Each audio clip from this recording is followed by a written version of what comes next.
Hey guys, how's it going? How's everyone doing today? Oh, look at that. 100 mod energy. Righteous. Alright. Jar Jar Vash, how are you doing? Hello, gentlemen. YouTubes, the YouTube worlds. How are you guys doing as well? Today, we're going to start off with a little bit of chatting. Just a quick little... I am cold, by the way. It is freezing in Okinawa. Digger, how's it going? Vash, a little bit of a headache. That sucks. It's unfortunate. So, SWGOH, how's it going? Look at these. So, I've been getting a lot of these. Like the 7 Zeta drop for 1600 crystals. I'm kind of like... I've been running my crystals down. I ran them down, boys. I ran them down hard. I'm at 10k, so I'm not gonna buy this because I'm gonna get a little more crystals in the bank. Since they stopped doing galactic chases, it stopped being as important of having a hoard of crystals. Because before, I would be like, I need to have crystals just in case I had to like do a chase. And then usually ships are chases, so I was like, oh, you have to have like a good hoard to do that. That 3200 deal. I don't know. This one? Nah, I don't need it. Hey Zach, how's it going? I don't know. I don't know. I wouldn't do this. Like 4 Zetas is nice. 105 of the blues. Also nice. Everything in here is good. Like everything in here. Like if I was a whale, like if I was whale whole, you know, if I was the Moby Dick of Star Wars Galaxy of Heroes, I would probably buy all 3 of these. I would just nom nom nom nom nom nom nom nom every day. I imagine for whales, that's what you'd probably have to do, is just put these here and then just buy them every day. Hey, Darth Tavares, how are you doing? Yeah, but I'm not a whale. Unfortunately, I do not. I'm not a whale. But I shan't. I'm just kind of like keep my crystals healthy. I've been spending them. I've been way too liberal with my crystal usage. Right now I'm at a point where I'm at a crossroads, right? Because I have this piece of shit gas. Look at this. Look at this piece of crap right here. There's a little scar on his face thinking he's all badass. But he's alright. 0 Zetas. Just chilling there, right? Just straight chilling. I don't have any Zetas in the bank. But my thought process is pretty much I'm at a decent stopping point for GL Ahsoka. Like pretty decent stopping point. I could continue to get Plo Koon, Rex, Barriss, Ezra. Really not important characters. And we still can't farm these guys. So there's nothing for me to do. I've hoarded the gear that I needed for Rey Darkside. Right now I have 220. No doubt in my mind that I'll get the 330, the red box. That's easy day. That's a very, very easy day for me. So I will red box. I will get Darkside Rey here in what, like 3 weeks or so. She shall be mine. 3.5 probably. I don't know. So once I get her, I do have all the Omicrons like ready. I have 60 Omicrons saved for her. Watch, I'll show you. So 65 currently. So I have those. So I think I'm in a hoarding phase. I'm just gonna hoard Omegas, Zetas, Omicrons, and just knock her out the second I get her. Just get her up and running and call it a day.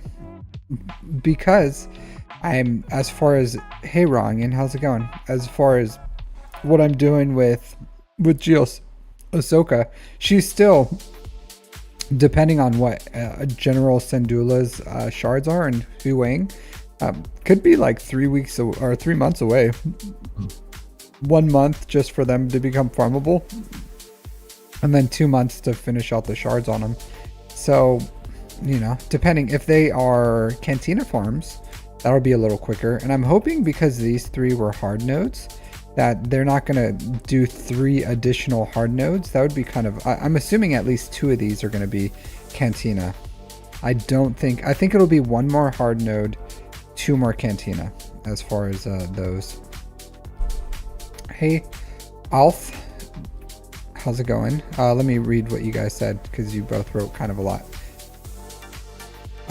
Do I think Darkstar Ray is going to need 3? Yeah, I do. I do think she's going to need her 3. She may have some, from what I saw, like hers all look good. And I am in a very good position for Omicrons as far as where I am. So you hope Sabine's Cantina? So I do hope Sabine is Cantina as well, because my current hard node farms, take this off speed. My current hard node farms are Shinhati and Merrick. So I would like to continue farming those and maybe have some time to get, I don't think I'm gonna get Balin's Skull ready, but I'm thinking about stopping my Ahsoka farm and just going for Great Mothers just right off the bat. Just boom, going for the great, because they're so good. They're so good. And it's just 2 characters. They need 3 Zetas. But I'm thinking about just, I'm at a crossroads. Do everything I can for Ahsoka, like run it to the ground, or wait. Do I think that 1 farm will be ship nodes? I don't think so. They haven't been very generous with ship nodes. Like I don't have anything to farm with ship nodes pretty much. Like the only thing I'm farming is this punishing one. I'm slowly farming it like 5 a day.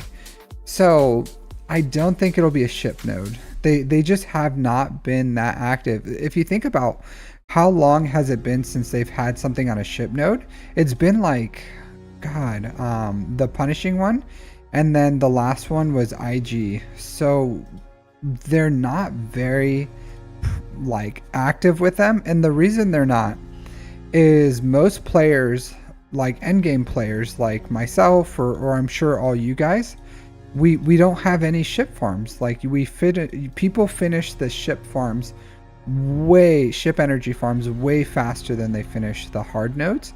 So if they keep it like with Shin and Merrick and then they throw us some more hard nodes, that means we have to use the same energy. So maybe we'll have to do like 100 refreshes if they're thinking, so they can like squeeze more out of us. So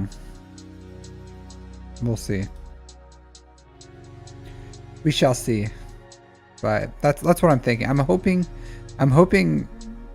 the longer I get to double farm these, the better it'll be for me, so that I can go and get Balin's Skull. I don't honestly, to be completely honest with you guys, I'm not that interested in Balin's Skull as much as I'm interested in the Great Mothers. Like I just want the Great Mothers. Merrick and Shin, they can wait, and then I will probably have the Omicrons ready for Balin by the time he gets there. All right, so Alf, how's it going? Top of the morning to you. You watched my farming guide. What's my take on Sana Staros as a leader? I think Sana Staros is a horrible character. I think she's not that good, to be completely honest with you. She's a bench rider. So if you have her as a light speed bundle and you want to throw her on defense, then yeah, you can do that. You just go like Sana Staros and then a bunch of other rebels. So you can go, who's the ones? Where are they at? Rolo, Cholo, Stormtrooper Han, and then you throw in one more rebel, maybe like a Cara Dune or something, whatever you have. But she sucks. Like she's just not that good of a character. So there's a reason she never really was relevant, except for one shining moment, and then she was nerfed to the ground, and that was with the Rolo cheese. Like if you had Sana Staros with the Rolo cheese, she pretty much took infinite turns and then just could kill anything. But they fixed that once it became like well known, so it's no longer here. So all I'm saying is, if you want, is she worth farming and gearing for that? No. Hail to the no. All right, so here's my opinion on when you should farm Dr. Aphra. So here, I'll show you how important I think her and her requirements are. So here's the droids. They are like, I have her requirements. Like I have all her requirements because I bought the bundle. Here's Hondo. And then you can still see how much I value Dr. Afra. This is how much I value for her. I bought her bundle. This is where she's at. This is, yeah, this is how important she is. Maybe I'll get her up and running soon. I don't know. I still feel like I would rather do other things than that. Like, to be completely honest, like there's so many better teams than, because she's not that good. Like she's just not that good of a character. She has her uses, but like in 5s and 3s, if I wanted to off meta counter Jabba, I would use, which I do, Night Sisters. Like I use Night Sisters to kill Jabba, and in the rare chance that they can't finish Jabba, then I bring in Imperial troopers and kill Jabba with my troopers. So I just don't see a purpose for having Afra. And it's like, yeah, Afra can beat Zori, but do you know what also can beat Zori? Like CLS Rebels. And it's not like I really have a use for CLS Rebels other than to beat Zori. So it's one of those things where it's like, what do you do with them? What do you do with her? And I feel like sometimes there's just characters that are just there to break your heart. You know what I mean? They're just heartbreakers. They're there to lose the grand arena for you because you go with like a less risky, and maybe I would like, I don't know, throw on defense or something. I do need a better defense, to be completely honest, but you know, whatever. I did get ultimate on C. I do think a no ultimate C was fine. I didn't think it was that big of a deal not having it, because he still beat things like Omicron Qui-Gon, which is useful. So throwing like a C, or in TW you can use him and throw him against Geos, because just having a Galactic Legend turn off those Omicrons, it makes it easy. So yeah, like I used Treya lead with C and then killed Geos in TW. So he still has uses without his ult. Now he's my Malgus killer, probably, is what I'll probably use him for. Just kill me some Malgus. Why not? And that'll save Jedi Knight Cal Kestis for something else with like J-Mal. I don't know. I have too many teams on offense. I really struggle with having a smaller offense. You know what I mean? Like I really do. Like I just struggle with setting a heavier defense, but I still win, you know? Like I have a decent defense there. So a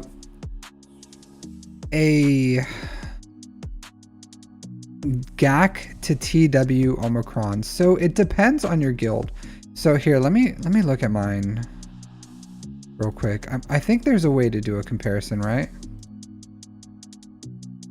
Or I think SWGOH shows you. Does it? So originally I said 1 in 4. 1 in 4. If you want to be like super fair to your guild, then 1 in 4 is good. But how many Omicrons do I have? I have 39 Omicrons. Wow. Hey Van, how's it going? I have 39 Omicrons. And out of those 39, how many are TW? Not a lot. I have 1, 2, 3, 4, 5.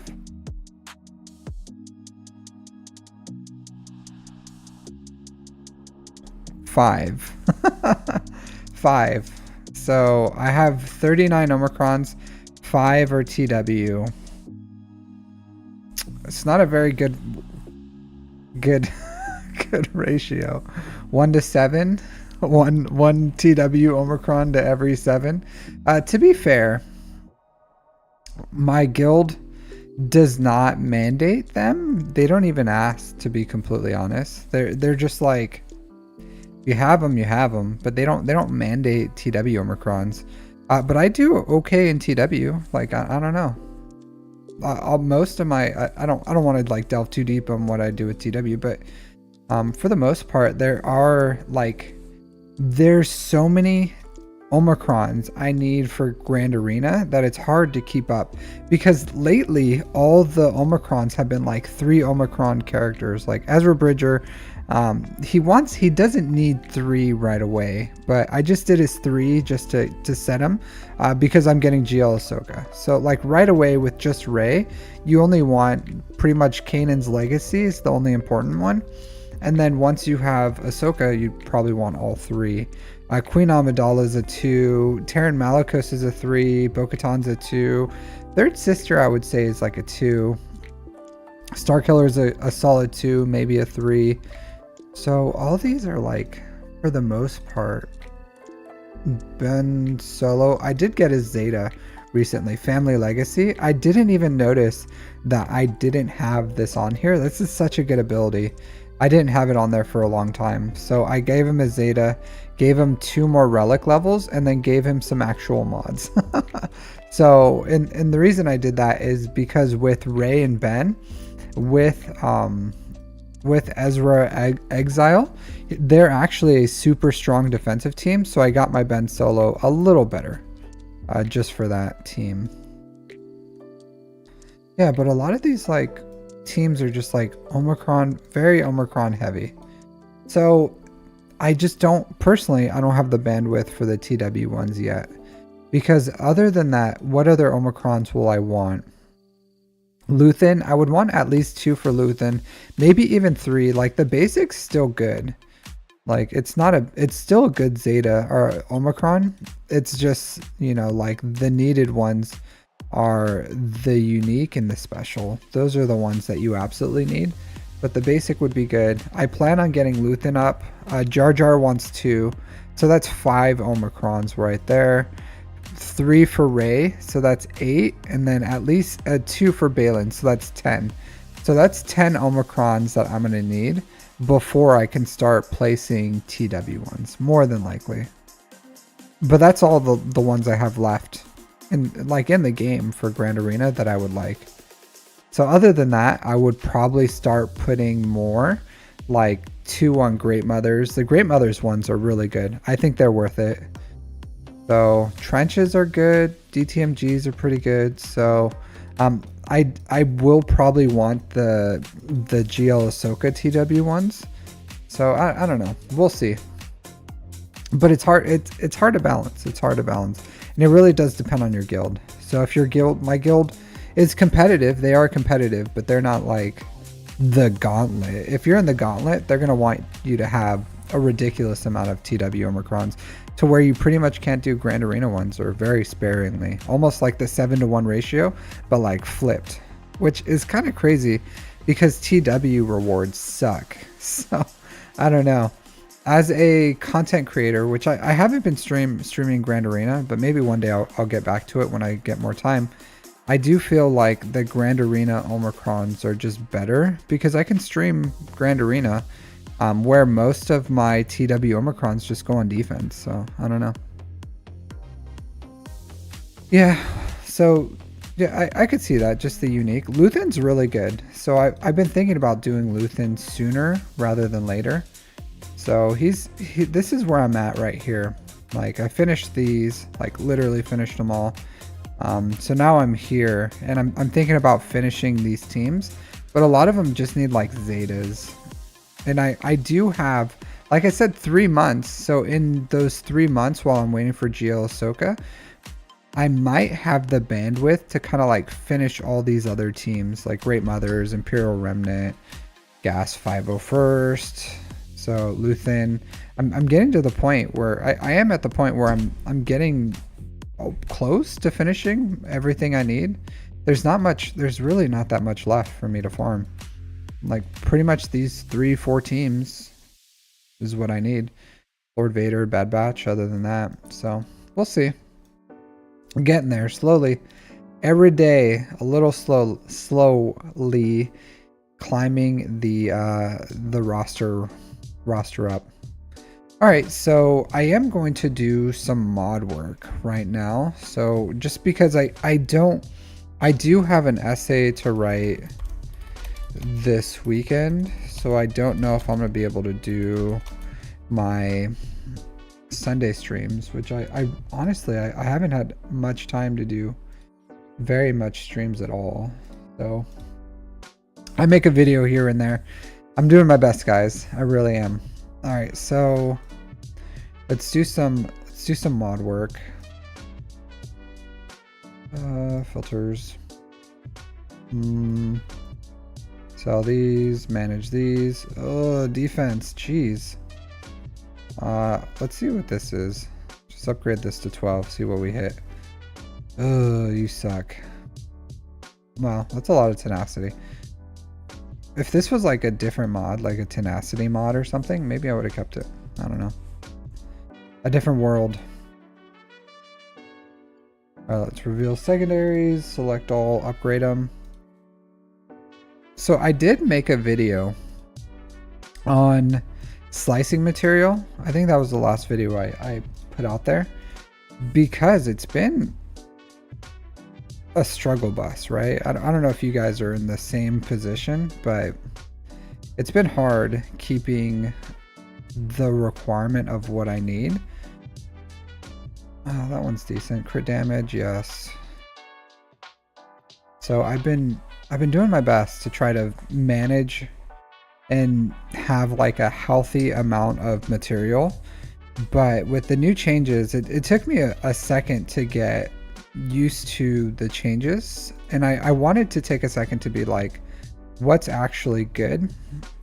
And now that I had some time to really get to work all these and see what the system was lacking, I made that video because I felt like, okay, I have a good gauge of what's useful and what's not useful, and what we need and what we don't need.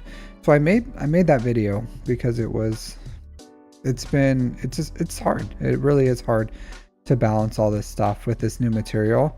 And I do feel for the free to play. Like the free to play is having I think a rougher time with all these changes.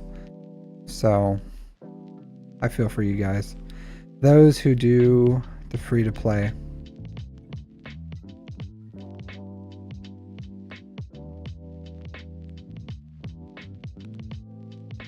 Zero episode shipments currency.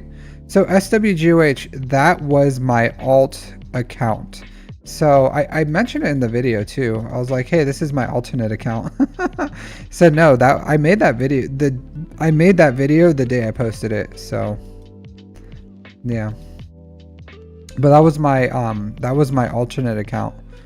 So I don't play it, so that's why I didn't have anything. And that's why I used the crystals all willy-nilly on it on that video, because I just don't care about that account. I don't play it, it just sits there. It's honestly pretty useful because I have it there so that if I have to do events or whatever, I can see all the currencies or whatever else on it that I normally can't, because I like spend the material, or I buy it or whatever. So it's nice to have an alt that is level 85 that I don't do anything with, so that if I need to make a video on currencies or something like that, then it's untouched and I can just go in there. Do I think they're going to remove crystals from Fleet Arena? No, I just made that video. No, I don't think they're going to remove crystals from Fleet Arena this year. What? On speed. I sold you. All right, there you go.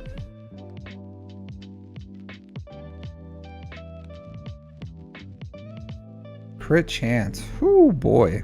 Look at this. What a piece of crap mod. Okay, that's good. It's dead to me.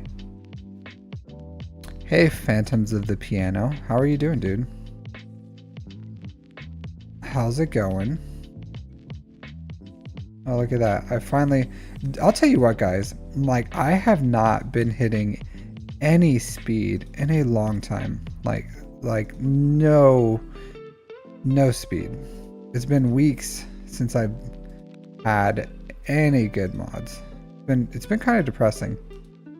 Kind of depressing. See, I got like 110 speed mod, and I know it's like statistics, and we all hit slumps, but my slumps have been pretty lame. Like, look at this, 12. I can't do anything with that. Can't do anything. Like, it's still usable, right? Like, I'll use it. It's a 12 speed mod, but my protection speed, why not? Nope. So crit avoidance, I don't need this. Crit damage, I need a crit damage, come on. Nope, man. See, always the ones you need. Break your hearts. Hey Hod, how's it going?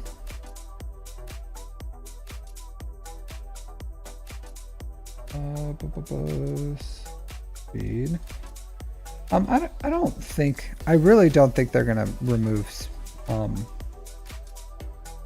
sooner or later. I don't know. I could see them doing it if they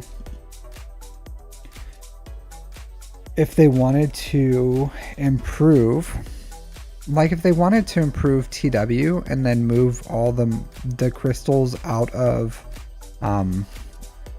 fleet and put them in TW, maybe. I don't know, but I could see that maybe. Come on. Nope. Hey Guppy, how's it going? I'm just over here getting my heart broken on some mods. Just fine. Oh hey, look. At least we have this one. This is a good right off the bat. This could be this already has the threshold to be a 6-dot mod, so go ahead, lock that. That's good, I guess. What do we need? I don't have anything I specifically need overall. I do have a lot of these offense arrows for whatever reason. I don't know. I do.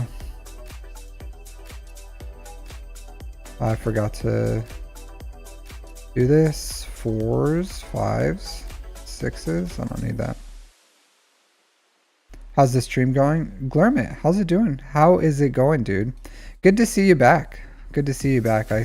I watched, I just started streaming right now, but I watched your latest one. So you actually stream at a not horrible times for me, considering I live in Japan. So always nice to catch you. Mods can be exciting or depressing. It's okay. It's okay.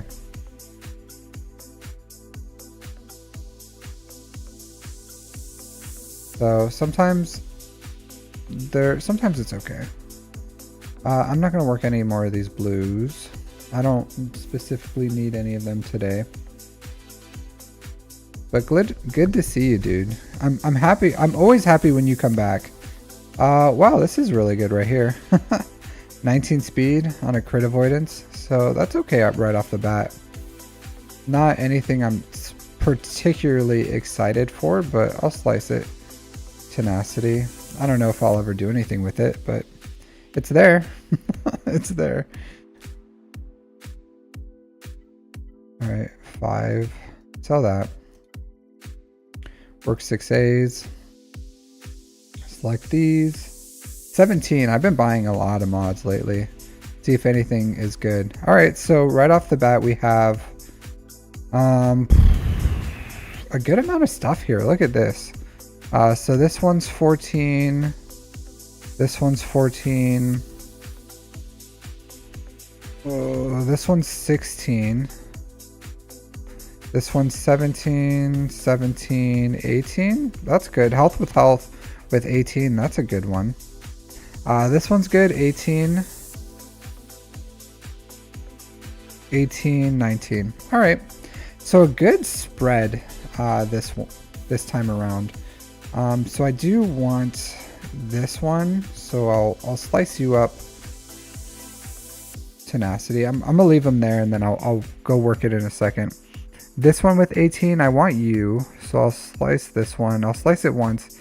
See if it hits something. There you go. A 24 speed right off the bat. So that's good. This one's good. So I want you. So I could use some more of these. Offense with potency. This is okay. Maybe when I get Afra. Crit avoidance. I'm not going to do anything with you. I have a lot of these arrows. This one's decent. I can probably use this for something. 17. Slice that one time. Potency. So this one's good. This one's definitely a maybe. I'll come back to you. Alright, so 14. Health with health. This one is also our offense with health. This one's good. Slice that. Slice you one time. Protection. Okay, we'll come back to you. Offense. This one's good. Slice it. 15. Offense. I could always use more. 20. 20 is good. I'm running out of these things.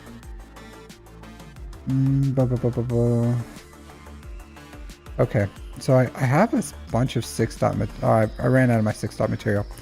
Okay. Now let's work my 6 dots. So like I said, these are okay. Sometimes you get good mods, sometimes you don't. This one's decent. I would like to work you more. There's a lot of these 19. So, and this is why I made that video, because I had a ton of these like green mods that were holding me back because of this material. Right now I need more Mark 1 amplifiers, which I don't know if I can get quickly anywhere. Not really. I may have to like wait until next week, which is fine. I'm not in a rush to work all these, but yeah, as you can see, I have a bunch of good mods that have potential to be worked higher, like a ton. This one is good. 3 with 18. This one has like a ton of potential. Potency. Ooh. Let's calibrate. I don't want to calibrate here. This flat offense is actually pretty good. Crit chance, maybe? Crit chance is good. Potency? I don't need potency, so let's calibrate that. See what we can hit. Of course. Alright. 5%. Yeah, I'll keep those changes. 25. Maybe I can slice out that really crappy. Flat offense seems fine too. Let's just do that. Crit chance. No.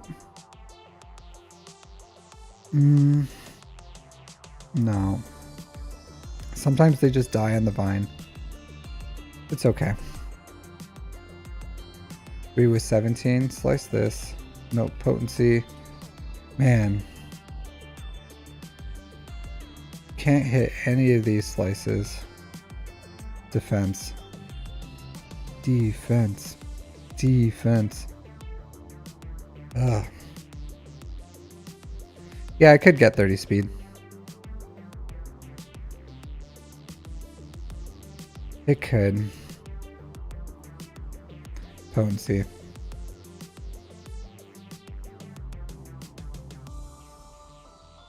See what I'm working with here, guys?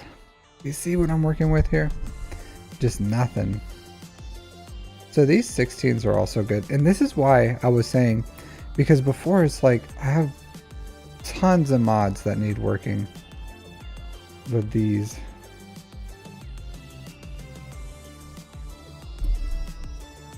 These. I can come back to this though. Looks like that's what I'm going to be able to do. I might be able to work the blues. I don't think they need that one. No, they do. They need 10. Oh well. It's still a decent mod result, but yeah. Maybe I should start, I don't know, I might just start focusing more on building my 6 dot material and just slicing these 6 dots, because I have tons of these that still have the potential to be worked. They're just unworked. And I did go kind of crazy with the 6 dots, but they're good mods. So what are you gonna do? What are you gonna do? So I'll find homes for those. Let's see what I built today. Work 6A, work 6 dots, filter only unassigned. So these 5 I built. Speed. Okay, I think I sliced another 24 that was on a character too. Pretty sure. So this is okay. I'm alright with this. All these need to keep getting worked, except for you. You suck. But I can work with these. I'm gonna work with them. Oh well. Next week I'll try to get some more of these, and then I'll work my 6As before I work. I'll try to save enough, maybe like 100 of these or something, and not turn them into 6 dot mods. That's what I'll do. I was over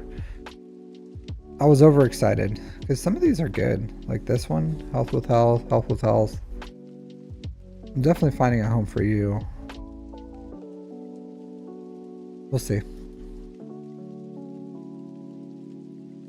All right, that's my mod work for the week. But it's been a balance. It has been a balance trying to get all the on this new system. I think I kind of cracked the code on it, so I just have to balance it now. Not a lot of good stuff overall, like for what I'm slicing. A lot of what you guys saw was just being able to buy more gold mods. So, and that has really helped out. Like the income just from buying mods out of here has been really, like this one turned into one of the 15 speed ones. So this one didn't pan out, but being able to buy mods is definitely helping with the new system. How much material do I have here? So 300 for that one and 228. Yeah, so this is how it's kind of been, because I haven't had enough hits on actually good mods for 5 dots. So I haven't been farming any of these because I haven't been getting any hits on speed, so I haven't been taking them up. So I've been buying a ton of 6 dot materials and making a ton of 6 dot mods is how it's been going lately. So same thing's gonna happen this time. Like I'll take this to 300 and that'll take me like 2 days maybe, and the other 5 days will go into these Mark 1 amplifiers. So we'll see.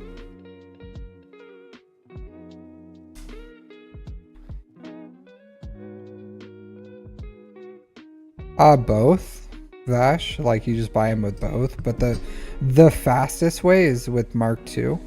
Like if I had one of those characters and like Malik or Gas, and I wanted to farm them quickly, I would use my Get 1 and Mark 2 to just get them up as quick as possible, because they're worth it. Not Gas. Gas, I had the Get 1. Like I saved whatever it was. I totally forgot how much Get 1 it was, but I just had that saved and I bought Gas with it. But if Malik is worth Mark 2 and the Get 1 just to get up as fast as possible. So I would recommend both. Definitely.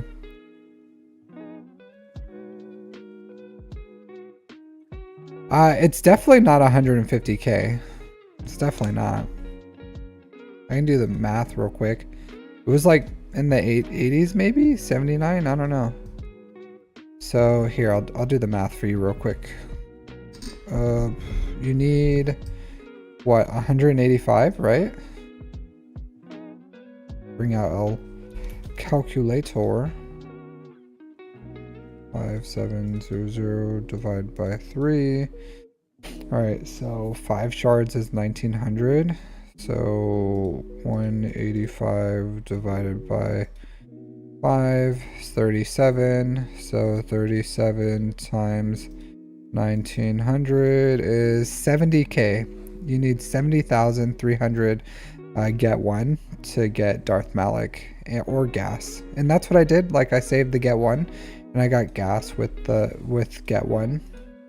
So, but like I said, I would do both if I needed Malik. I would just buy him with get one and the this. So it probably a lot faster to buy it with the Mark II, but it might as well do both. Like get one, I would say Mark II is more I would say Mark II is better than get one, but you know, I use them for different things. Like get one I use to buy left side pieces, and Mark II I use to buy right side pieces. So, you know, just depends on what you need it for. But you 1750 times 37, you need 64k Mark II to get it, which I'm pretty sure you can get a lot faster than you can get one. So, you know, take that for what you will.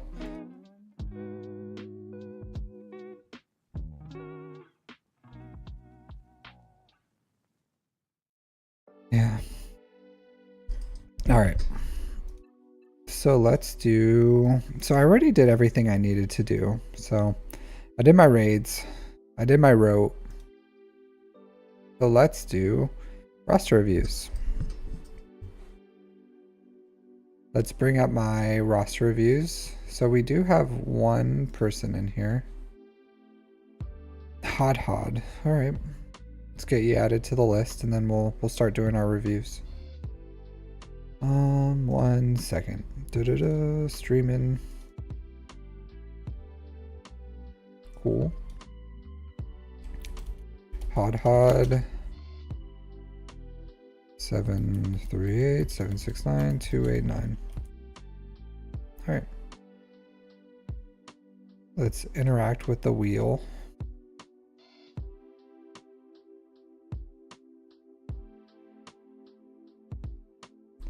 So how's everyone doing today? Doing pretty well? Any exciting plans for the weekend?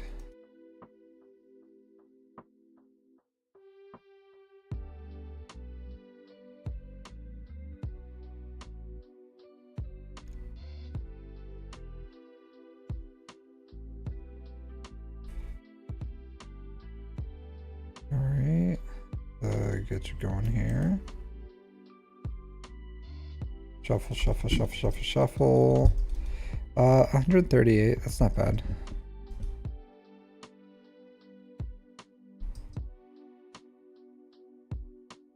Hey Con Warlock, how are you doing today? Are you still on the list? Unless you got your review, you would be taken off, so yeah, you should be. If you requested.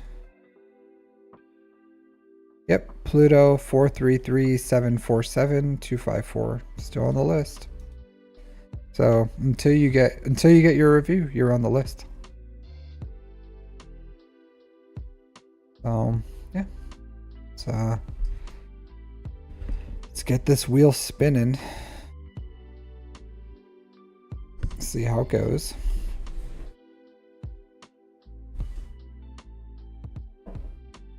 Gramps. Oh, not Gramps. Vash. Hey. Vash/Sindel. Congratulations. Is that you, Vash? 858 or 8585? Right? Okay. Did you want to join me in chat? More than welcome to. Sorry, I'm pouring a drink real quick. Pouring some water. Okay. Did you want to join me in voice chat? It's up to you. Up to you. 20 shards from SLKR. 10k shard shop currency. Sure, why not? Cool. I don't know what you mean, half tracka. You get SLKR shards. You get SLKR dark side tickets just from using energy.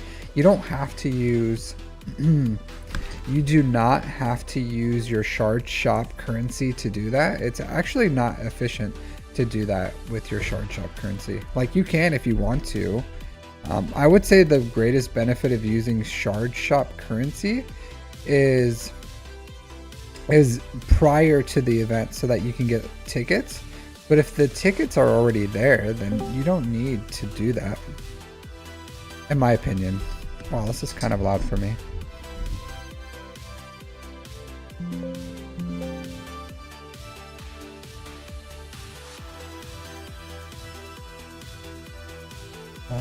Pending. Sindel. Alright, I sent you a voice chat. Hello, can you hear me? Yeah. How's it going? Let me turn this way down. Alright, how are you doing? I took some medicine, so my headache's a little bit better. That's good. Where are you from? I live near Austin, Texas. Do you? Mm-hmm. How's the, do you guys get any snow? I know that, like, shuts your state down anytime you get, like, an inch of snow. Yeah, the traffic gets crazy, and thankfully it's not freezing rain like it was a few years ago. Okay. Are you just from Texas? You just live there, or did you move there? Yeah, born and raised. I was born in El Paso, but I moved to Austin. El Paso? Okay. Yeah. Never been. I have some friends that's there. I'm from California, so a lot of people from California have been moving to Texas. I thought about retiring there because they're really pro veteran, like the laws and everything. So Yeah, there's a lot of veterans here. yeah, but I'm not a big fan of your isolated power grid, to be honest. Yeah, it's not great. Like the freezing rain, that was a problem with it a few years ago. I don't know if you remember that. Yeah, I remember. That was the one. That was like what really highlighted it for me. Is like when they shut down for like 2 weeks because the what do you call it? The power grid failed. Yeah, it's because we have an above ground and it's isolated as well, so they couldn't really get it power to everybody when it failed like that. Yeah, so I don't know. All right, so let's look at your account. Sindel. Why the two names, Vash and Sindel? Well, the Vash is like an old name that I used when I played like Counter-Strike and stuff like that. Mm-hmm. And then Sindel is an auto-generated name from when I started playing WoW, and I just kept the name. Okay. Vash, the anime. What is it? Vash the Stampede? Yeah, Vash the Stampede of Dragon. Yeah. Yeah, it's good. It's a good one. Oldie but a goodie. Do you watch anime? I used to, not anymore. It's gotten too much of like a fan service kind of thing. Too much of like a softcore porn type of thing. Well, it depends on what you're watching. Like if you're watching softcore porn, you're gonna see softcore porn. So, no, I watched recently. It's not like anime, but the Netflix. What is it called? Arcane, the League of Legends. Yeah. That one was really good. Did you watch that one? No, I never really got into League of Legends or anything like that. I don't. So I wasn't really interested. I don't watch League of Legends. I don't play League of Legends. Don't know anything about League of Legends. That's just a really good show. So I would recommend it. You got like nothing to do? I would recommend watching that. All right, so 7.7 million GP. How much time do you have played? A year and 3 months ish. Yeah, that's about it. Okay, let's look at your account. Oh man, you went with the Marauder. Yeah, I got the Negotiator bundle and so just started farming the Marauder. Yeah, that sucks because before punishing one, I guess you're still okay.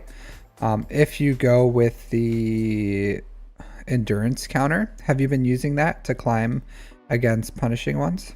No, I don't have Rex to relics yet. Really? I think even without relics it works because he just dies, right? Like that's his job. He just dies. Yeah, but Negotiator's been working fine. Really? I just Against punishing ones? yeah, in my shard, there's people that have that aren't like full relic or a 7-star executors yet, so that works out great for me because I can still get them down. I got the counter down for like less than 7 stars, so and then with 7 stars, it's kind of RNG that I don't even bother. I've been using the executrix, not well, but I've been using it. It's because the executrix can counter punishing one as well. Obviously not yours, because you don't have like anything. Yeah, Scythe and all of them. Yeah, but so when are you gonna get the executor?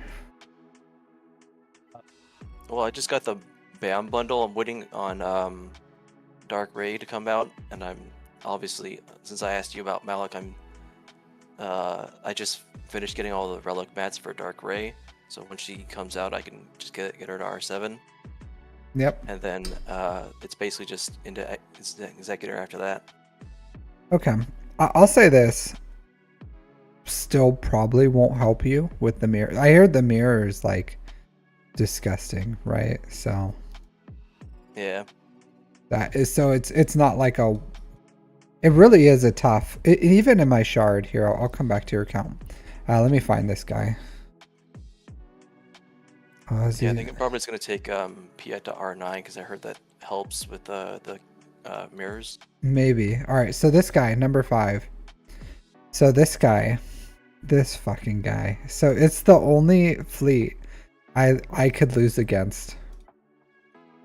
And every time I win, it's messy. And you look at this, like R9 BAM, R9 IG, R8 Xanadu Blood, R7 Punishing One.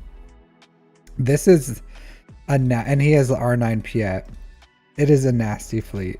It is super nasty. I don't know if I can find him where I'm at. Let's see. Maybe 4. I think 4 is the highest. Yeah, I can't find him. But it's always like I'm just holding on as best I can because I just get rocked like a hurricane. But yeah, R9 Piet I guess is the answer. It's rough. That's expensive. But I guess if you it pays off because even for me, like and it's of course a combination of things, but my grand arenas, the ones I win, it is because the Leviathan, but it's not the Leviathan that like is securing it. It's the combination of the two of them not having the depth to deal with a Leviathan and an executor. So this not having enough of the roster to take them both down at the same time. Yeah, so this is, and it is hard, like don't get me wrong. It is like look at this mess. So I went against FU fleets and I like luckily he only had a 4-star Leviathan, so my I used the what's this guy? The Profundity to counter the Leviathan, and then I had multi-shots just because I got really unlucky. So I used Malevolence here, and then I did I burnered this, and then used, what did I use? Finalizer, and then it just had like 2 ships left, and I came in with something and finished, just a Rebel fleet, and then I Malevolence this, and then like a dummy, like the absolute fool that I am, I used the Chimera instead of the Executrix and that as the cleanup fleet, and the Chimera just died, and then I had to come in with Negotiator and cleaned it up. So yeah, so it is hard, even with like putting 2 of my GL fleets down on defense, like getting through these fleets. I don't know. Fleets are hard. I always say farm every single ship, because I won the Grand Arena because I cleared all, like oops, the hell is that? I won the Grand Arena because I have all the ships, like literally every ship. I used every single ship in my last Grand Arena, like literally the entirety of my fleets was used in that.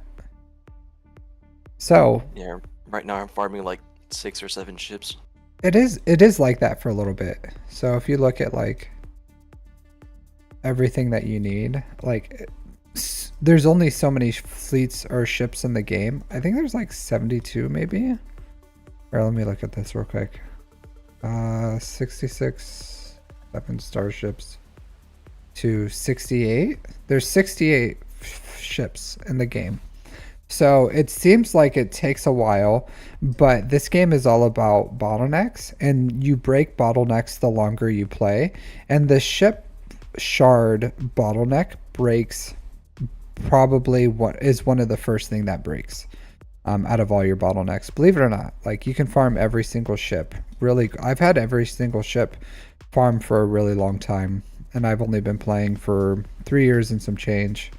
But I always prioritize ships. Like I always farmed all my ships. Like you, when there was like a bunch of good ships I wanted, I was farming up to like 6 ships at a time.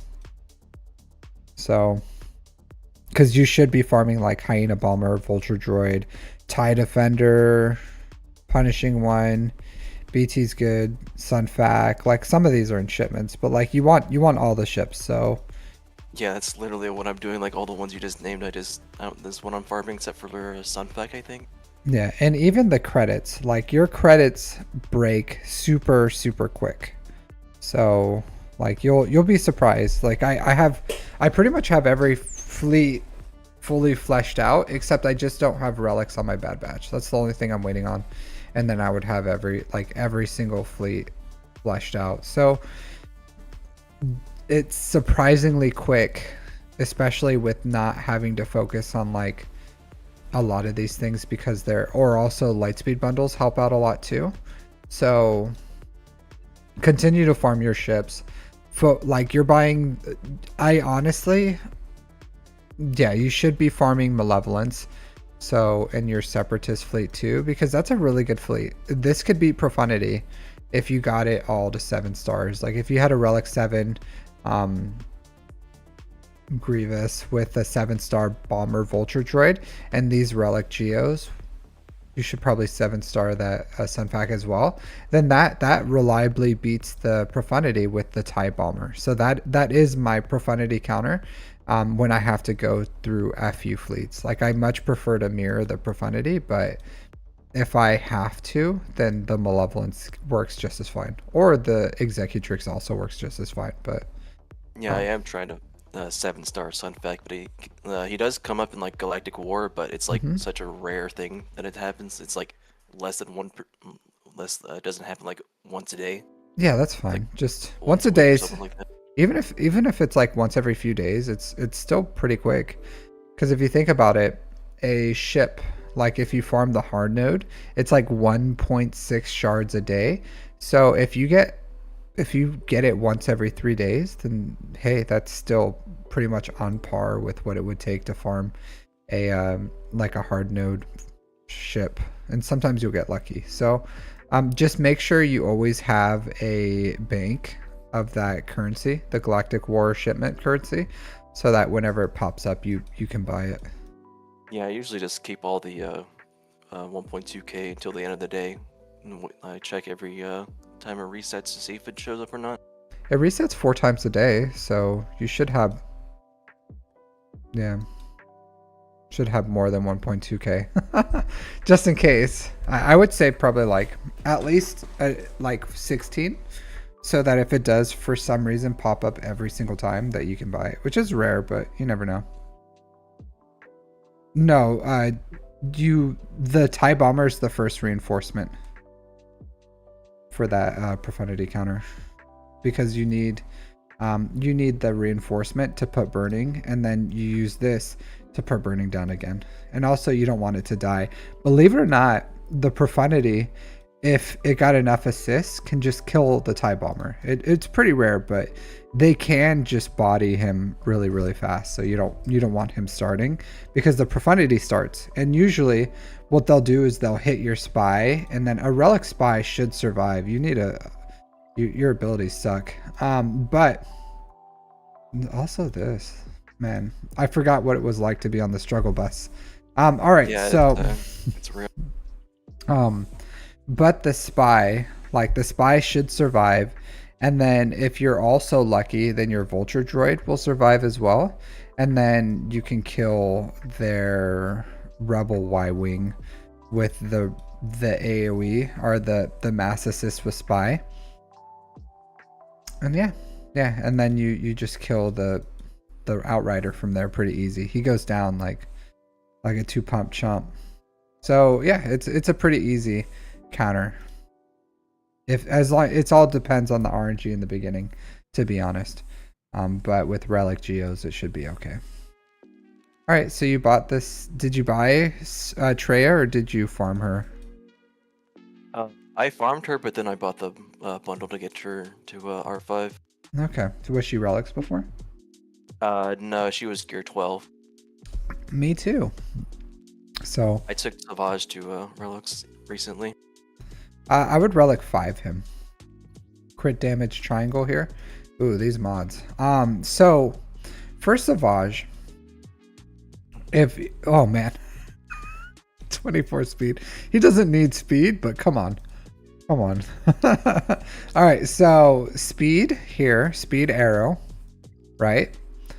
Crit damage triangle, and then do protection primary here.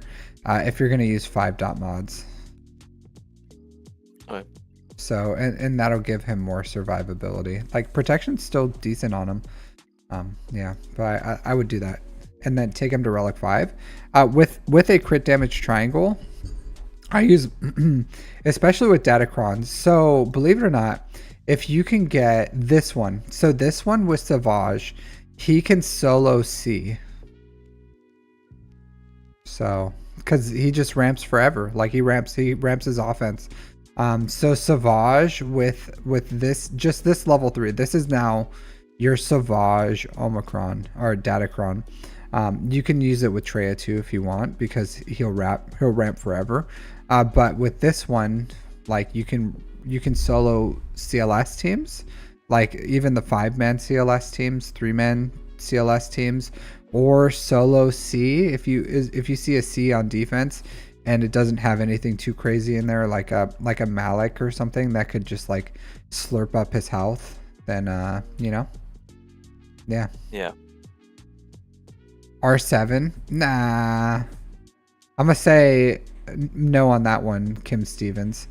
I get it. I get why you would say that, but I'm gonna say pass, hard pass. So the thing is, even at gear 12, they do Treya did what I need her to do. So relic 7 is just not necessary on Treya. I'm sure it's fine, right? But he would probably be better off just like, well, for one, modding her correctly, but just getting her. Oh man, this is still okay. For health primaries, I would still 6-dot this. Hey, Musique, how's it going? Hey, 13 months, buddy. You didn't receive a notice. It's okay. It's okay. You missed Glurmit. He was in the he stopped in, just said hi. How's it going? It was very nice of him. I know you're excited to see Glurmit come back. What was that, Vash? I just took Savage to R5. Oh, okay. Yeah, it's worth it. Definitely worth it. So for the solos and then that Datacron, anytime you get the offense ramping ones, then that's automatically you want to get him. Destroy the Gungans. I did it with, hey man, I did that with, you weren't subscribed, Kim Stevens? Really? You've been watching me for a very long time. Shocking. But the Gungans, I was able to beat Relic 9 Gungans with the support cron, that good level 6 support cron a while ago, with a gear 12 Treya using Relic 5 Savage lead. So like they do the job, and I just use Savage lead against Gungans. I haven't had to for a while, but it works. I did it not too long ago in 3s, but it works fine. Like Relic 5 is perfectly fine for Treya. Perfectly fine. I think there's other priorities definitely. Especially an account like this where you have like tons of stuff to do. An account like mine where I'm starting to run out of things to unlock and I'm just waiting on like the new shards for things. Yeah, I could relic 7 Treya, but even then I'm still fine with relic 5 to be honest. Yeah. All right, so like I would rather you relic 7 like Star Killer, stuff like that. Relic 8 Jedi Knight Anakin. What crack were you smoking when you decided to do the do this bad boy? I was molding because of the fleet shard. Uh-huh. I was just getting dumpstered by like other my executors and other negotiators. Uh-huh.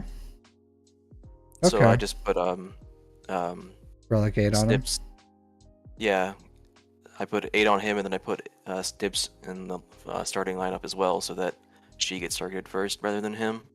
Okay. Her mods are quite well, some of these are okay, but these are really bad. She doesn't need speed though. I actually have an offense primary arrow on her, so I think Yeah, she she's just pilot mods. I just gave her whatever and took him yeah. to 6-up. Okay. I like the Poncho Bros. Relic 7's fine. So I know you're farming all your stuff, but these are a good side farm too. Like I would say people shouldn't wait for them to be unaccelerated or to be accelerated for Captain Enoch and these crew. So they're worth it to get to Relic 7 for their assault battle. And they're only 3 characters, so I know it's hard because you're farming all your ships, but when you start getting some bandwidth, I would say get these guys up, especially if you probably have some bandwidth right now, depending on because you bought the C bundle, right? Yeah. So you probably have like Jabba, right? Yeah, I got the Jabba bundle as well. Yeah. So because why are you going so hard on Malik? What's the deal with that? Just a good defensive team basically in GAC. I would say this. Malik is not a priority. Just use get one for now, but you need to get things like Hot Cartel Jabba up and running. So I would rather you get Jabba first. Like Jabba needs to be your priority other than Executor. So Executor and then Jabba is perfectly fine. But like Yeah, I still have Ray and C to unlock as well since I got the bundles for them. yeah, so I would prioritize those over Malik. And what Malik is good. Just use your get one, get Malik up and running. And then if you have spare Mark II, because sometimes you're like waiting on the left side or something, or you're just waiting. Oh man, this Piet. But if you're waiting on other things, that's fine. But focus Executor hard into Jabba, and then I would say like Ray C, and then when you're finishing working on C, I would get that Malik up and running around that time. But even you could just like throw a Zeta and Wat Tambor in your C is good. So those are much better. Like Malik is great though. But he really is. I'd use like in Conquest, Malik is probably my most used cheese character. I don't know if you've seen my guide, but I have Malik in there with Watt with a voluntary vanguard disc, and then that allows me to cheese like so much because they focus Malik. He puts fear on everyone, and then it allows you to just like spam your abilities to do buffs or debuffs or something. So what you have Padawan Obi-Wan, so you're probably decent in or in Conquest. But yeah, he has his Omni, so he just basically just phase rules things. Yeah, but the I would say priority Executor, Jabba, Ray, C. Just finish those. You're probably going to want to do like 4 or 5 Zetas on each GL while you're just unlocking those, but you really need to focus on those. Like Sith Empire, while is good and Malik is good, he's not a GL. Like he's not going to um win you grand arenas. Like they're good. Like even with Revan, like even if you had Malik, like I would say, I would probably fit in because it's going to take a while for Mark II as well, like to get the Mark II to get him up and running. And that's why I say like just use your get one, farm him passively, use your Mark II to gear up your GLs and get Executor. And then hopefully by the time you're like working on C, you can unlock Malik. And then if you finish all your GLs and you still need to get more shards on Malik, then just use your Mark II at that point. Yeah. Or if you're waiting on other things, like if you have all the gear, like the gear 12 gear to take all your GLs and everything you need to relics, and you just have extra Mark II, then just dump it into Malik. But you need to hard focus your GLs, especially Jabba. Like getting Smuggler's Run 2 is a huge benefit to your account.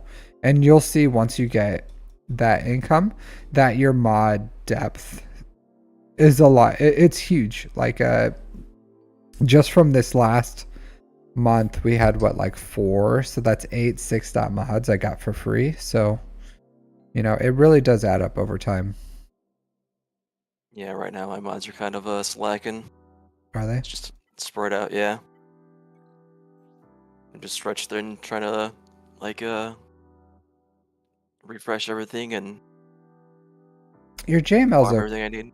Your JML's okay. So it would be much better if you had why is your protection 5?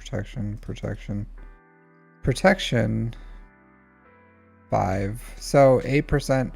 So it's your square and your your square and your diamond is hurting you on your protection. The speed's okay and your potency is a little low.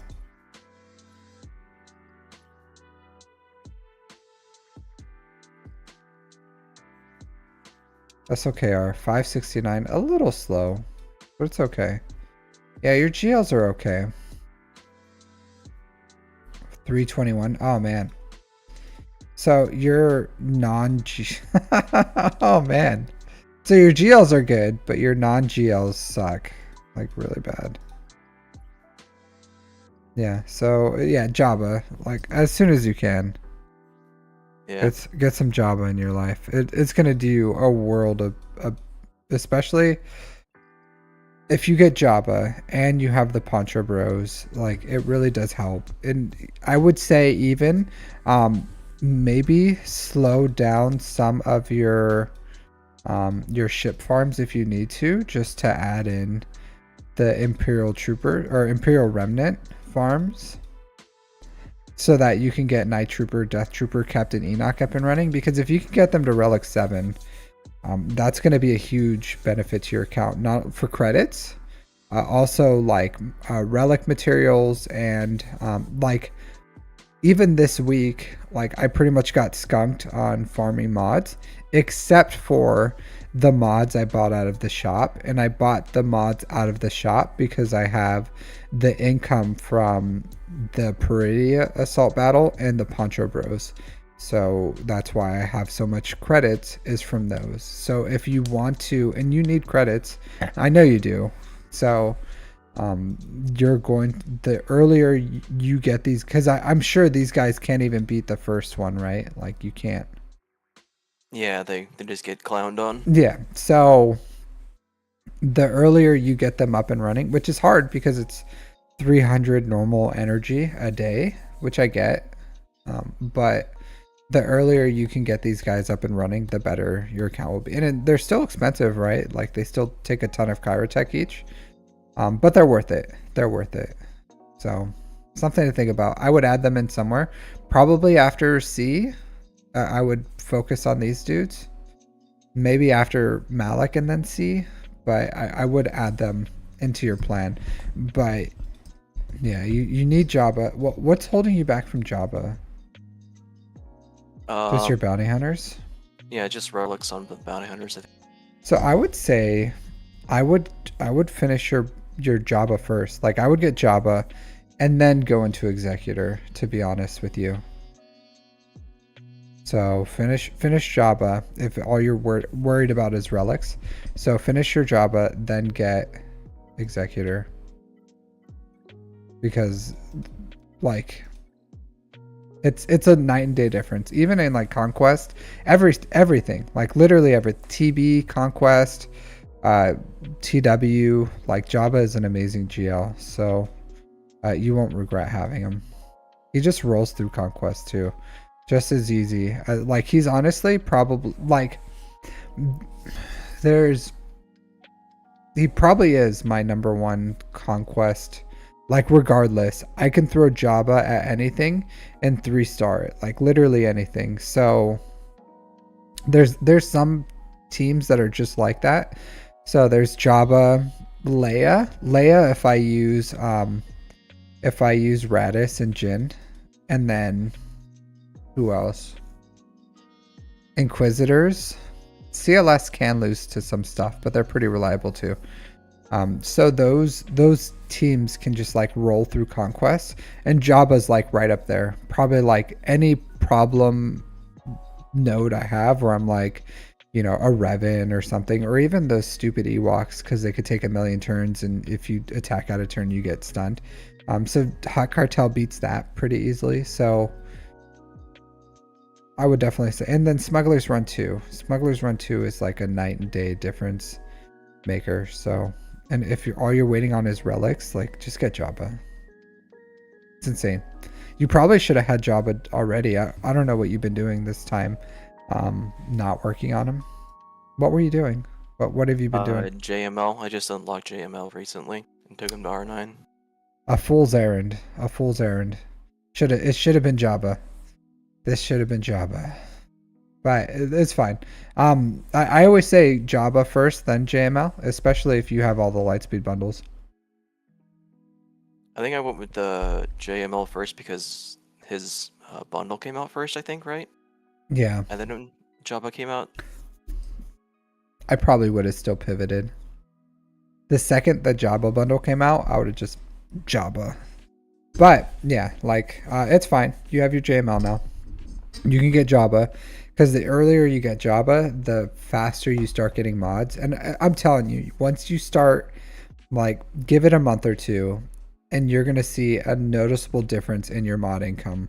And you're going to be like, what was I doing waiting for Jabba this long? So just get Jabba, then get Executor, then work down the line, probably Rey, and then C. Focus on like 4 or 5 Zetas, like I said, and then continue working on from there. Okay. Cool. Yeah, but I would definitely do that as soon as you can. Sounds good. You have JML now, so feel free to give Jedi Knight Luke some big boy mods. Okay. Yeah, he's definitely weak whenever I want to use him. So priorities, right? So long term, you need to farm the pretty assault battle, but also there's 2 farms you need to do after those, and it's going to take you a while to knock all this stuff, but like you should still be shard farming, right? So the things that I would like you to work on once you unlock those GLs that you got with the Lightspeed bundle is going to be Jedi Knight Cal Kestis and then Bo-Katan Mandalore, which are both accelerated now. So the next farms that you do where you farm them yourself should be the Pretty Assault Battle, Jedi Knight Cal Kestis, Bo-Katan Mandalore. Yeah, because if you want to get into a good guild, you're going to have 5 GLs. And then if you get Bo-Katan Mandalore and Jedi Knight Cal Kestis, that's going to give you access to unlocking Zepho and Mandalore. And that's going to give you a ton of currency. Because every 2 weeks, I get, what is it? I don't know how much with the currency and everything. But at least just raw, straight up 140 Kyrotech every 2 weeks. Just with like Mandalore with these nodes. And then Zepho. So You're gonna want both of those as soon as you can get access to them. And if you have Bo-Katan Mandalore and Jedi Knight Cal Kestis, you and a decent amount of GLs, then that's what a guild is looking for. Of course, they're gonna want like good mods or whatever, and it depends on like how competitive of a guild you can get into. But you're gonna want a guild that can get access to these as a priority, because just like those assault battles, like Zepho and Mandalore are game changing for getting like just raw chirotech so that you can start working through like all your characters. Yeah, the guild I'm in now isn't too bad. Yeah, but even if you're gonna stay with them, you're still gonna want to like help them push towards there. And if you have them, then you can get them. But I would say the second you have Jedi Knight Cal Kestis and Mandalore, if your guild isn't like getting Zepho and on the doorstep of Mandalore, then it's probably time for you to look for a new one. It's a long time from now, right? Like that's a few months away. Yeah, it's probably like a year or something like that. It's faster than you would think. So I would say you should be able to finish a GL. Like it does not take you a month to finish a GL. Like it should not. But worst case, let's say a month of GL. So that's like 4 months. And in that time, you could have like Jedi Knight Cal Kestis and farmed, and mostly maybe 7 months, I would say, for you to get there. Believe it or not, I think you can get 4 GLs, 3 GLs, 3 GLs. I think you can get 3 GLs, Executor, the Peridia, and the Jedi Knight Cal Kestis and Bo-Katan Mandalore pretty much in like 7 months if you're just like focused on your farming. Yeah. I think so. Oh, I did tell Eggy about my R9 JML. Uh-huh. And he Yeah. took it as well as he did. So he's just like, I get like, for him there's no excuse, but I would have said for you, I wouldn't recommend it. And I'll say this, like I also wouldn't recommend. All right, Kim Stevens, thanks for hanging out. Have a good day back at work. But for you, like for players, right? Like Leia, I would love to have an R9 Leia. Like I would, but I don't. I'm just like when I get Ahsoka, GL Ahsoka, she's probably gonna stay Relic 7 until I get all the GLs, and then I'll start taking them to Relic 9 or 8 or wherever I'm going to leave them. From there, and because like one, even at R9, like your JML is going to be able to be best things like Lord Vader, but once you have Bo-Katan Mandalore, she kills Lord Vader. Like she is the Lord Vader killer. It's not even close. It's like JML can do it, but there's a chance that sometimes you could fail with like bad enough RNG where like Lord Vader himself ramps, and then, you know, sometimes you have bad luck. Like not always, but like Bo-Katan Mandalore, she has Lord Vader's name. It's not even close. It's like her kit was like designed to just like demolish. There's not a Lord Vader out there that can stand to a Bo-Katan Mandalore in Grand Arena. Even in TW it works, but if Maul kills Bo-Katan Mandalore in Grand Arena, she revives because of the Omicron, but in TW she doesn't. So that's a problem. But other than that one problem, specifically in TW, like she is the Lord Vader killer, and it's not even close. So what do you do with JML? I don't know.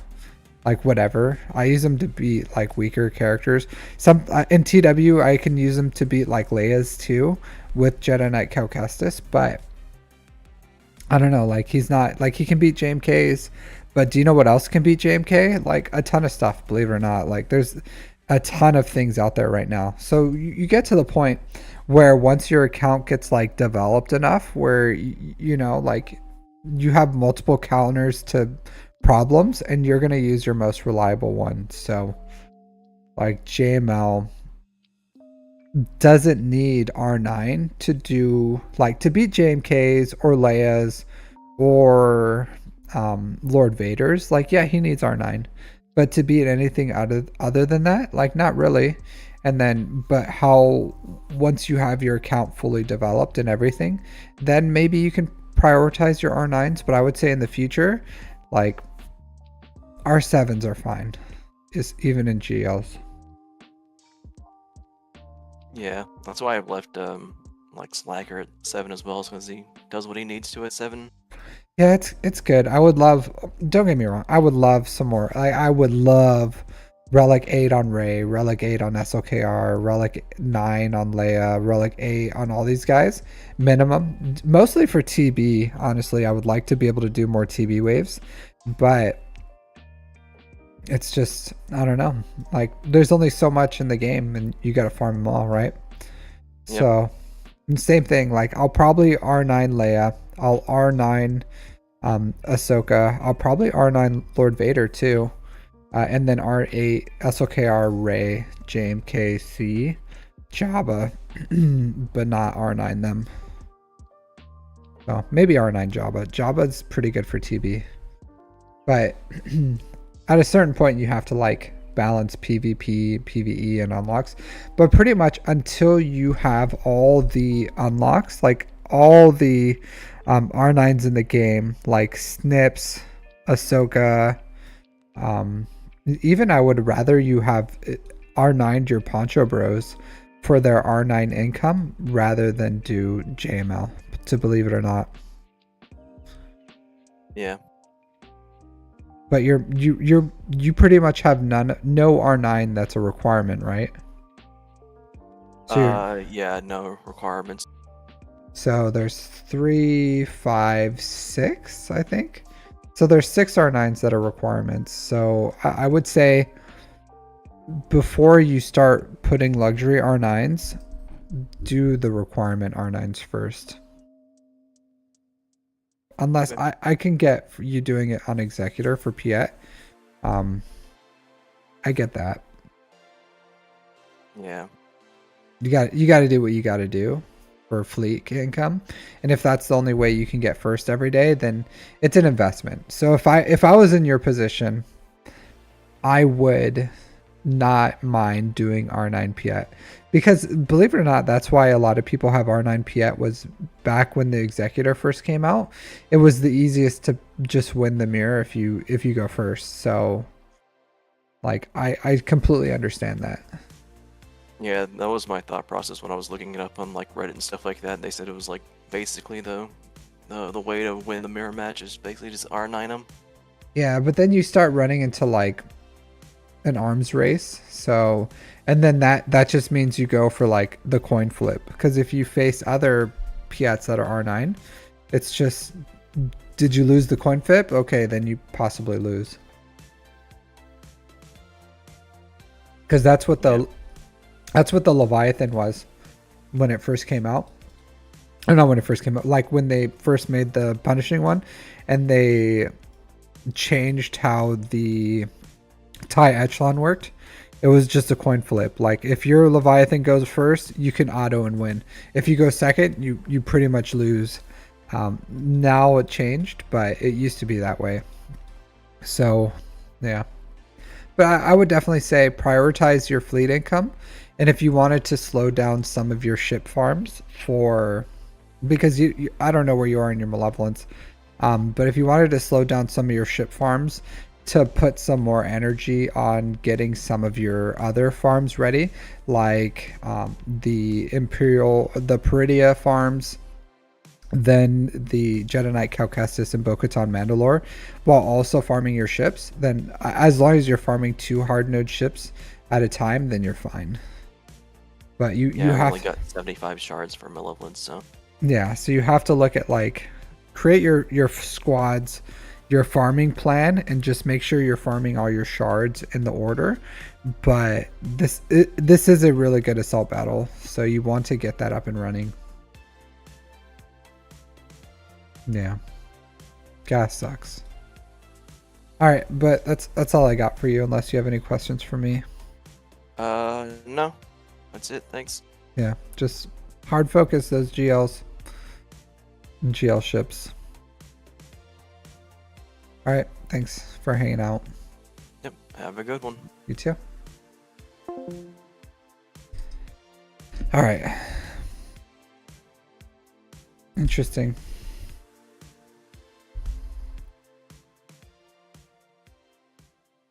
It's kind of insane how many GLs the Lightspeed bundles are. Vash. All right.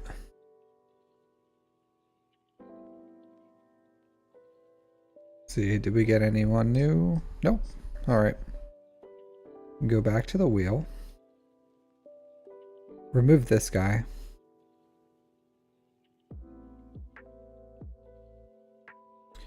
Go into this. Control V. Whoops. Control F. Bash.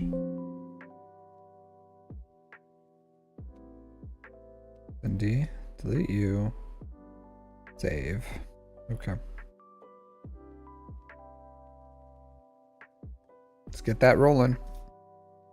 They see me rolling. Kodai West. Hey, a mountain goat. Thanks for the super chat. Oh, Kodai West. Thanks for the super chat, dude. You want to jump in on this action? Let's see what you got. We'll get Kodai West next. Hide you down here. It's your 1 year anniversary. Are you at work right now, dude? You're always working around this time, right? But thanks for the super chat. Let's see what you got to say. All right, so it's your 1 year anniversary. You might not have stayed 100% on Farming Guild, but I finished all my requested farms. Oh, that's good. So of course I'm not going to tell you like farm the new stuff, but that's always like a personal decision, right? Sometimes the QB has to make it audible.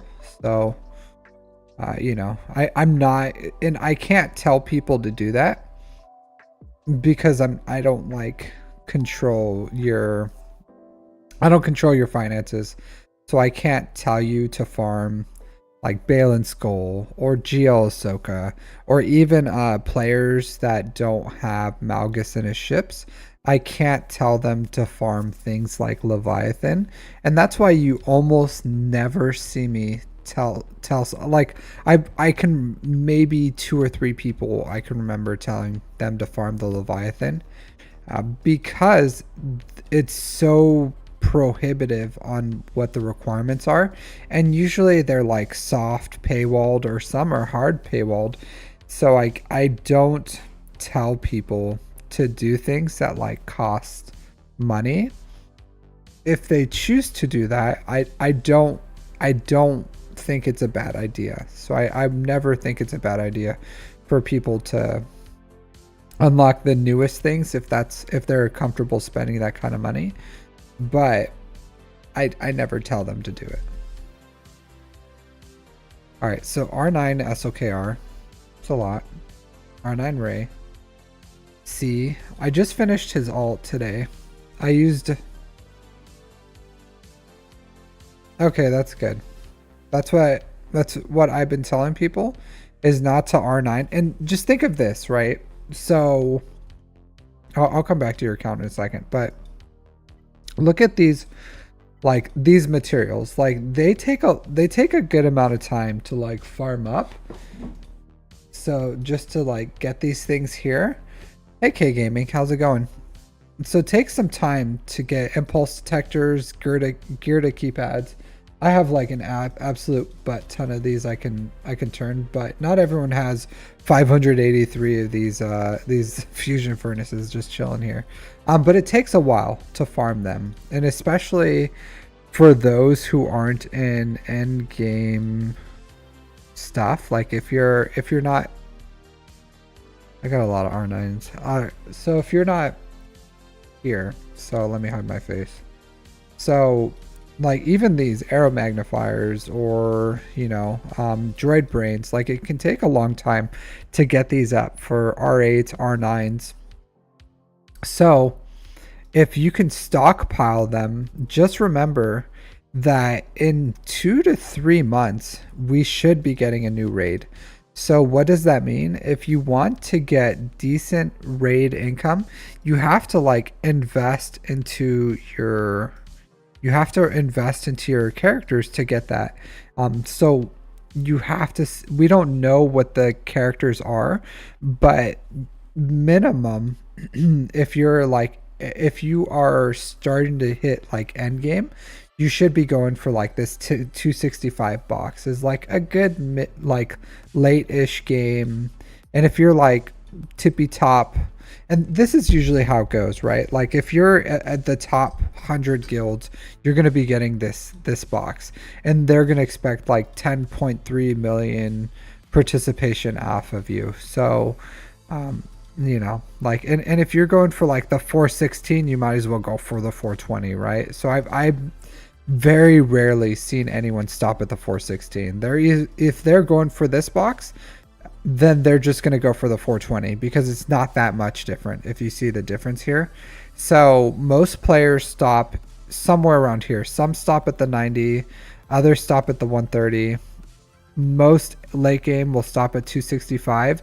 Most don't stop at 416 because if you're going to do this, then you might as well go for that 520 and get the max rewards. So just know that to get this level of participation, you're going to have to get a decent amount of relics in there. So I never really like fully committed to get the 5.3. I just, you know, around here, and my guild kind of carries me. So what that means is it's not just about requirements, it's also about that raid. And it takes about like when a new raid comes out, like 2-3 months to get settled in it and to start getting the participation that's expected, because no one's going to expect you to be like boom ready for a raid the second it comes out.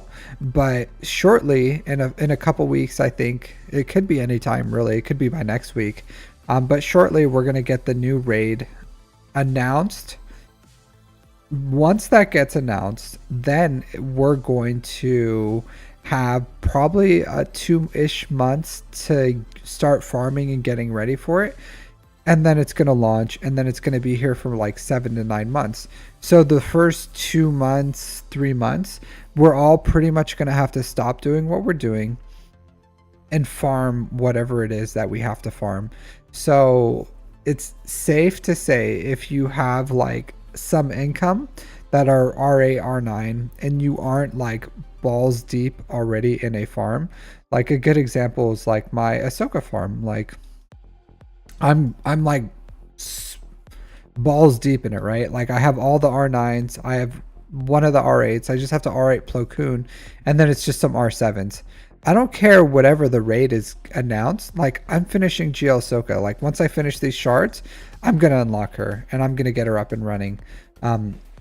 So unless you're already into that heavy investment of your farm, then just know that like the next 2 months you should be finishing whatever it is that your current farm is, and just start preparing yourself, at least mentally, to know that we're gonna have to start investing in this new farm, whatever it is. All right, so but yeah, that's good that you're stopping the luxury R9s. I would say even R7 Bush, R7 Chrysanthemum is important.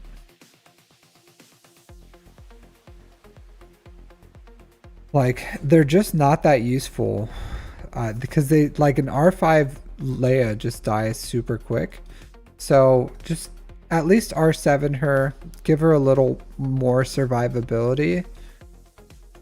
All tenacity is good. Oh, these mods aren't good. You want protection on this guy. He's a tank. So like his speed isn't crazy important, but this protection is important. So continue to, you don't have to do madness like this, but try to get these protection primaries here. Crit avoidance is okay, but I still prefer like protection. So the biggest thing that you can counter with Jabba is just making sure they can't die from Night Sisters. And if you go with like a full-on tenacious Chrysanthemum, that's pretty much how you do that. So if you can get him, especially if you get like a Datacron that has some tenacity on there. I think some of these did. I don't think it was this one. I think it was the other ones, like one of these. Like if you get like a tenacity cron here, like look at all this tenacity here. Obviously not this Dengar cron, but you know, if you have a cron that has tenacity in it, then it counters. That's whatever. Just luxury stuff.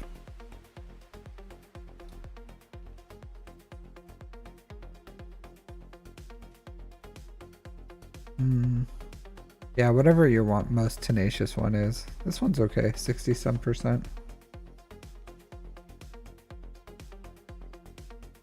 Something to think about.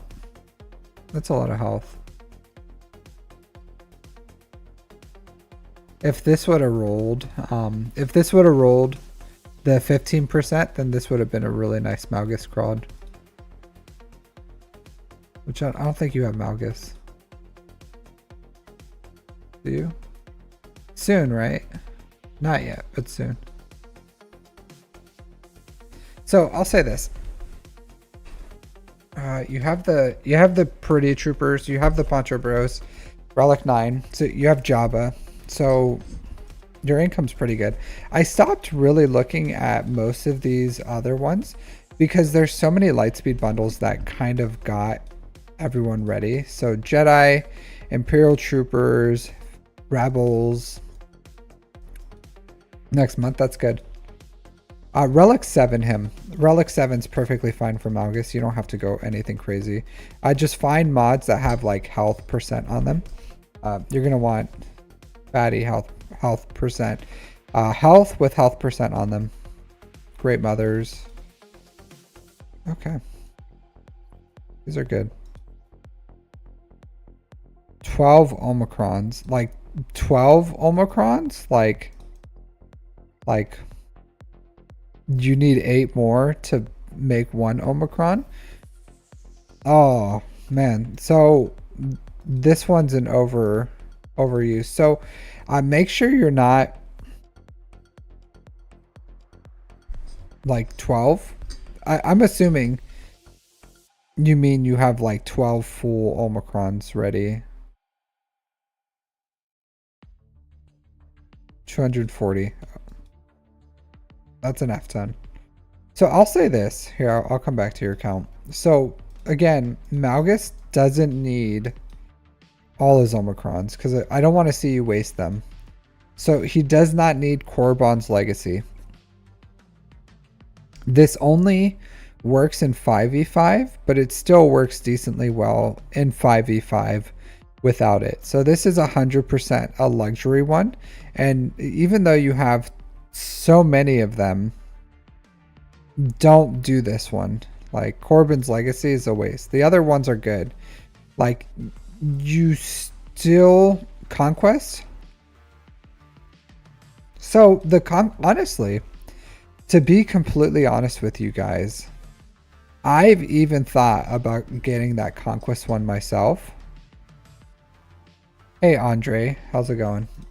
I'm not gonna go over all those right now because that's kind of a lot, but you know, I'll think about naming some. But yeah, so man, give this guy his Zetas. Jeez. Whenever you get a chance. He wants his Zetas. Like that's crazy. I get it. I get it. I have a Relic 8 gas with no Zetas, but still.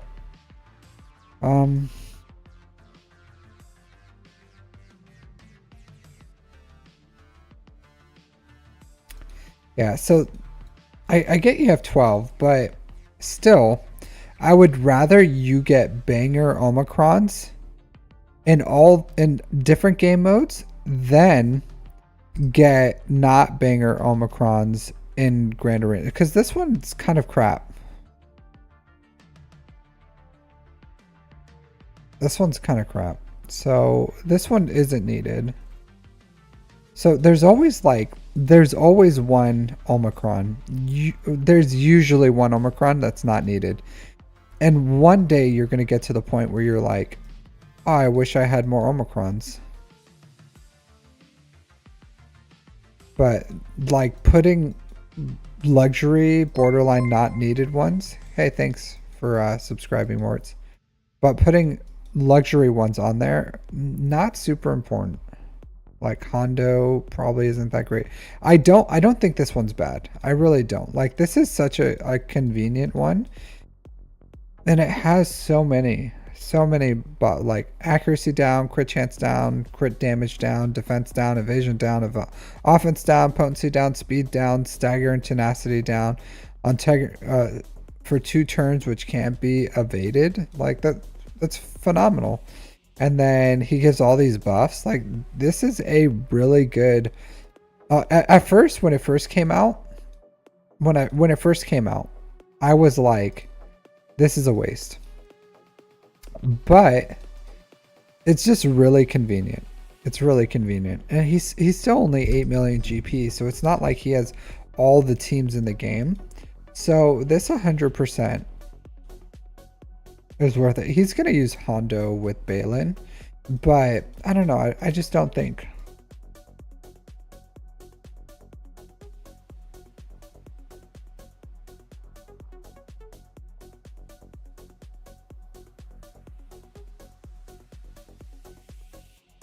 It's okay. It's okay. I don't know. Yeah, I don't hate the Hondo one, but I think this one, because before I was like, don't do it, it's a waste. But now I think there's worth in doing this. There's absolutely worth. Like if I had 12 Omicrons, I would put this one on here, like 100%. It's not bad, even with my account. Even though I don't need it, how convenient that makes Conquest, 100% I would do it. Then I could actually like use quad main. I like never use quad main Conquest, but if I had that Omicron, 100% I would. But it's a good one. It's a good Omicron. So, all right, so you're doing Leviathan. Hondo at R9. I don't know about the R9 for that. I probably wouldn't have even taken him to R7, to be completely honest with you. All right, so like obviously you need to finish C's ult. It's your 5th GL. So there's like Ezra Bridger is really good.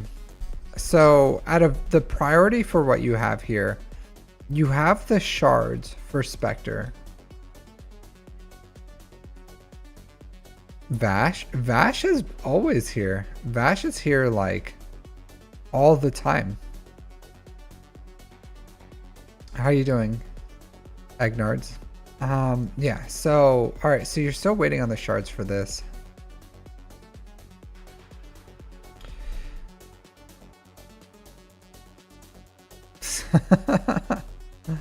Yeah, that's what I was saying. I was like, Vash has been here for a very long time.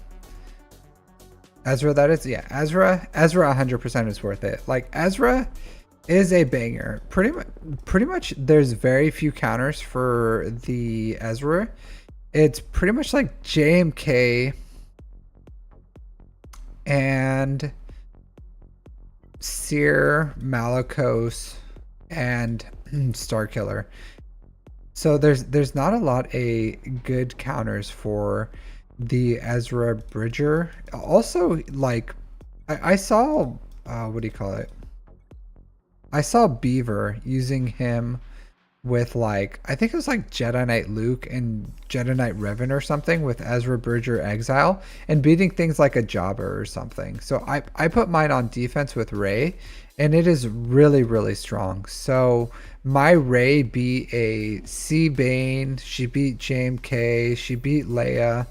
I don't know what else she beat. Like she beat Starkiller, she beat Malakos. So Like, it's a super strong team on defense, and it just bodies people. So having Ray, especially since you have an R9 Ray, if you can get Ezra Bridger for next week and then throw him on your bottom front wall, super strong team.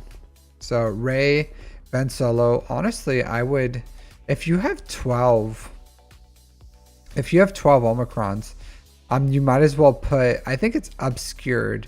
This has a 4-turn healing immunity. I would get obscured up and running. So there's no reason, if you have so many Omicrons, not to have that one, because it's 4 turns healing immunity, really strong. So I would get that one up and running, and then get Ezra Bridger up and running as well. Finish the Leviathan next month, and then start farming the Spectre characters whenever they start coming out, and go for GL Ahsoka is what I would do. If a raid gets announced and we get the members for it, just know that whatever your guild is expecting of you, just try to make whatever it is that you have to, and just know that you have to do that. So yeah, maybe I would do Leviathan, Ezra Bridger, and then kind of hold off on fully committing to GL Ahsoka, just because you have so much that you're missing out of there. Maybe something that is cheap is Savage. I would get Savage up and running. Like right now, honestly, if I were you, I would, unless you have something saved for that Zeta, like I would just get him to gear 12 and put the Omicron on there, and then you can throw him with even with your Sith, your Traya. Because even at gear 12, he's still a phenomenal, like an absolutely phenomenal tank, even at gear 12. So something to think about. I would take him up to relics though, and I would get your Trey up. This is why you have so many Omicrons, because you have luxury ones, but you don't have absolute bangers like Trey and Savage. So I would get those Omicrons ready too.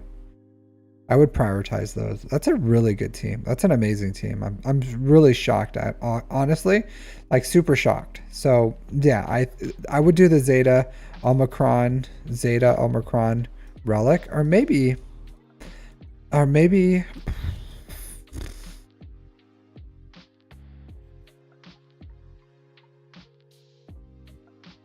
one on Traya, and then I would do one on Ezra.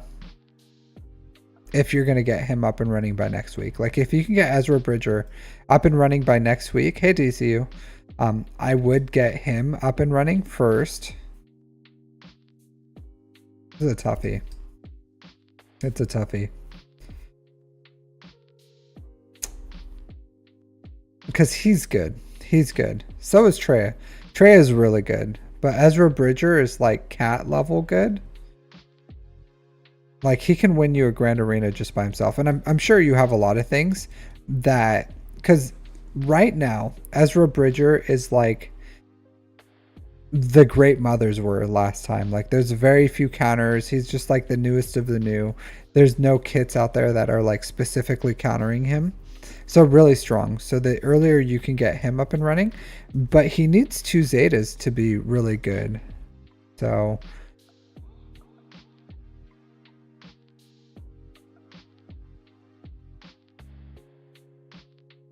is that from your game? Because otherwise that's absolute nonsense. Agnards. I'm assuming that's from your game. It's like something in the forest.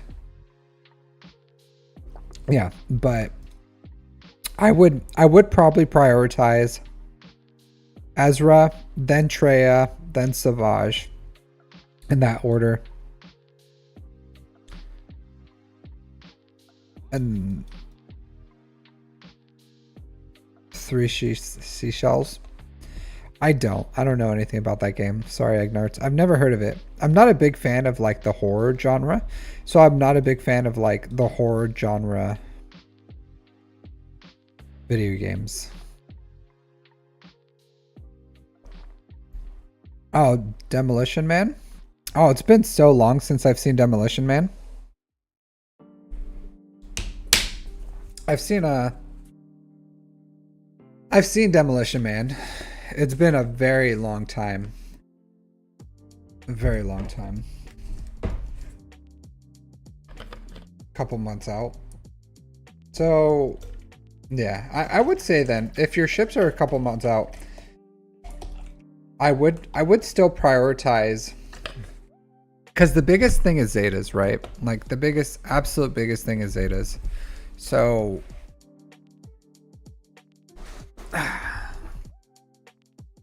things that I would prioritize with those Zetas. Malik's good, so like I would still prefer Treya. At least her Zeta, the Omicron one. I think it's not on her lead, so it would have to be Lord of Betrayal. Man, I don't know what you guys are talking about. You guys are weird. Demolition Man is a good movie. Man, you're like, I thought I was hurting on Zetas. You are hurting on Zetas worse than me. I have been. I'll tell you this, because I have tons of crystal incomes. Usually what I've been using the crystals for a while has been my Zetas. And I know you're a bit of a spender, a mountain goat. So I've been like, I pretty much spent as much as I could on Zetas over the holidays. Like I really did splurge just to get my Zetas up and running. So this is a good deal. If you see 1600 for 7 and you have some crystals, like fantastic deal. Helps you with your Zetas, because if you have like 12 Omicrons and 2 Zetas, I think you need Zetas more. At least to the point where your teams are usable, because you have plenty of really great characters that you just need Zetas. And having a Relic 9 Malik without his Zetas is not as useful as it could, right? Or Revan with no Zetas, or you know, all these characters. And you really do have to prioritize like what is absolutely mandatory. Like Hondo, I would not have done 2 Zetas on Hondo right now. I know you probably only did the 1 Zeta, but you know, like you're in a world where you're no longer luxury Zetas or not. 3 Zetas on your last GL. Yeah. I get it. Even I would still say like Deceptions is still a good Zeta on C. I don't know what it is. Oh man, your speed. He needs more speed. He has a need for more speed than this. This should be health too. So this is atrocious. But yeah.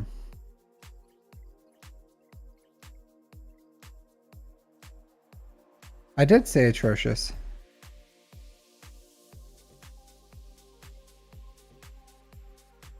What's wrong with atrocious? I don't understand. 20 Zetas last month? You placed 20 Zetas? Like full-on Zetas? So, like Dengar? Dengar doesn't need a Zeta.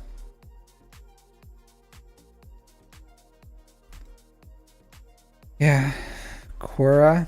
Did Korra's Zeta come with her? Did you place that?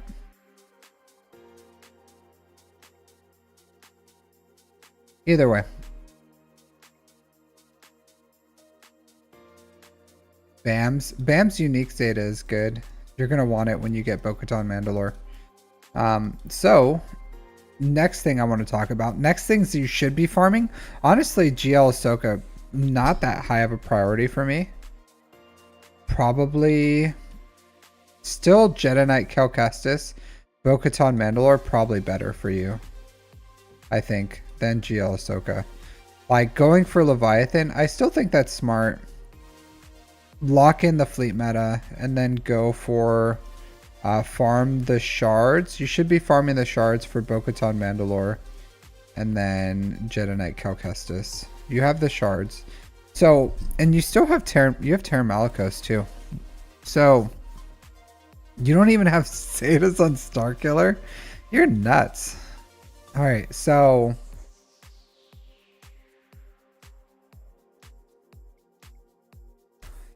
Wow.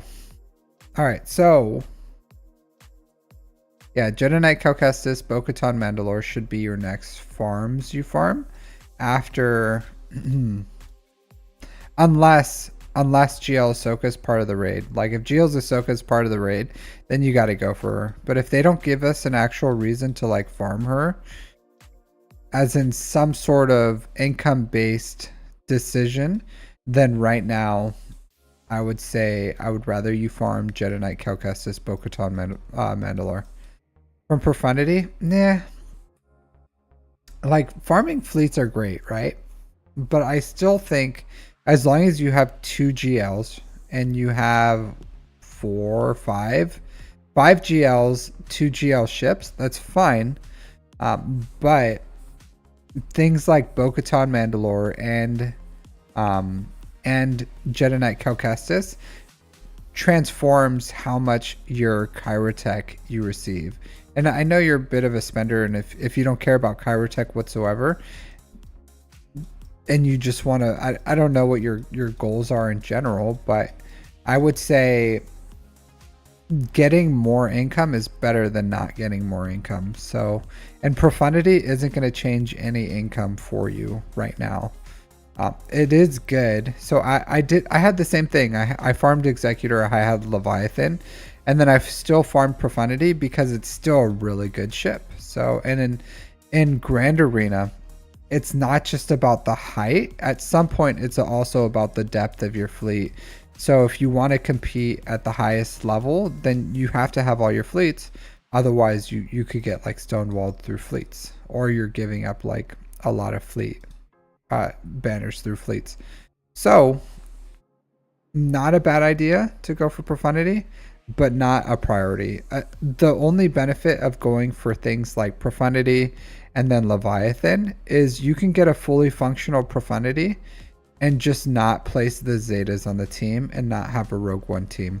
So, and you're kind of at that point where you have so many Zetas that you need to place on your characters that you may have to farm something that just is functional without the Zetas, as in fleets, because they're functional. Like, of course you want them to be as fast as you can, but they're fully functional without them. So something to think about. But that's more of a judgment call. I will say this, that you do have like luxury Zetas, and you have so many characters that you really should just like make a list. Like I swear to you, make a list of like prioritizing all your Zetas and just like follow that list. And that list should encapsulate like your most important teams.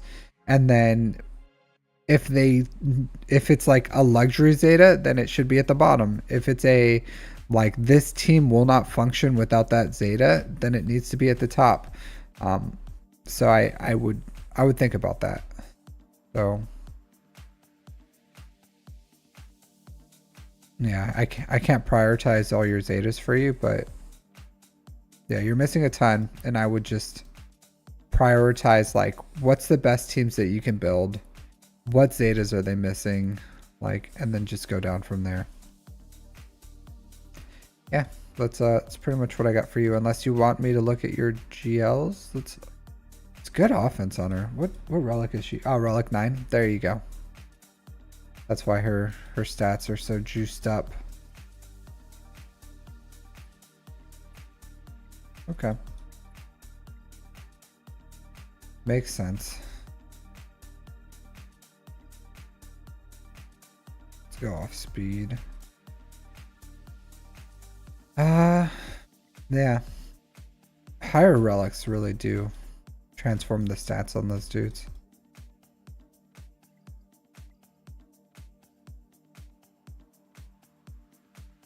Her GLs are fine. Relic 8 on JML. I get it. Yeah, your C needs some work. Your C definitely is a...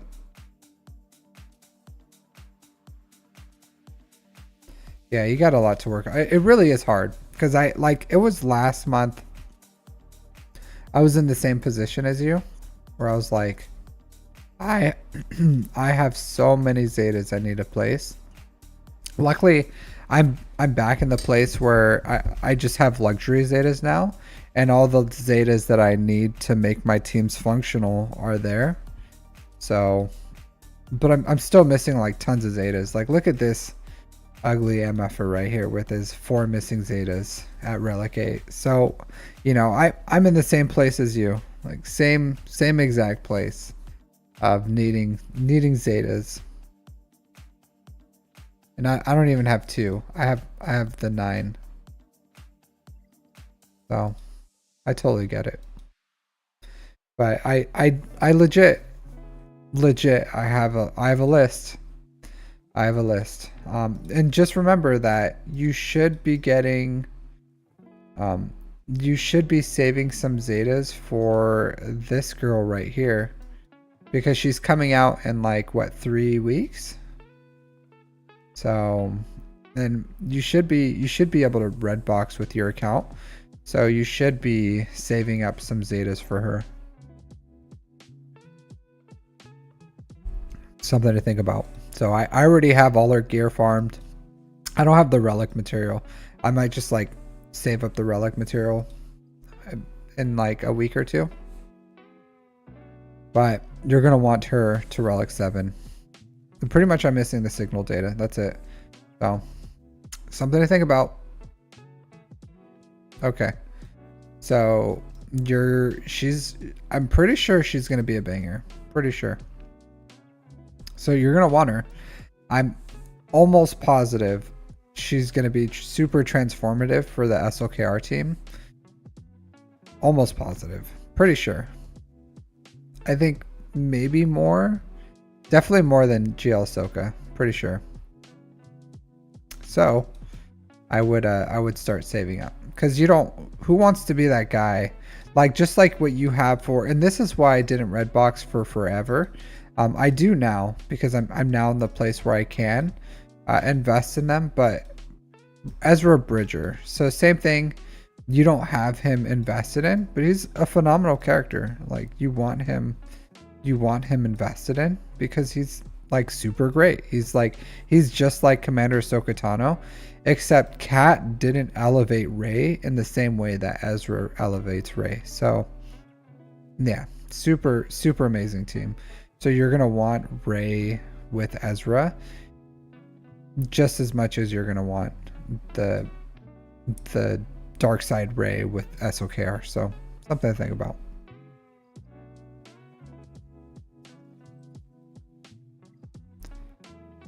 All right.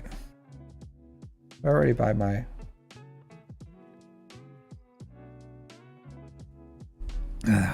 All right. We have Kodai West now. In your West.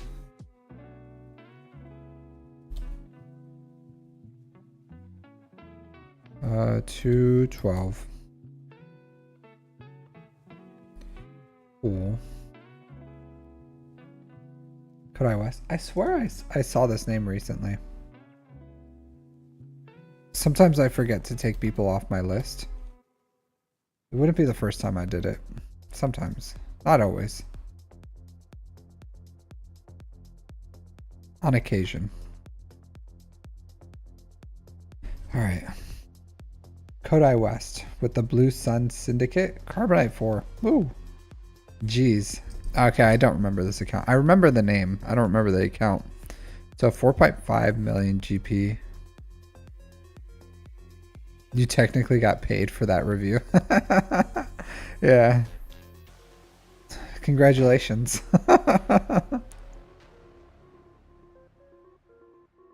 One day you should jump in chat with me so we can have a chat about your account, your direction. It is a lot easier for me to like talk to someone in chat, like on voice, because I can explain things to them a lot easier than like just talking to a wall of text, you know. It is easier. Also, I can start talking about other things. All right, so 4.5 million GP. 2.8 in characters, 1.6 in ships. This guy is not doing his dailies. Do your dailies. Do your dailies. Do your dailies.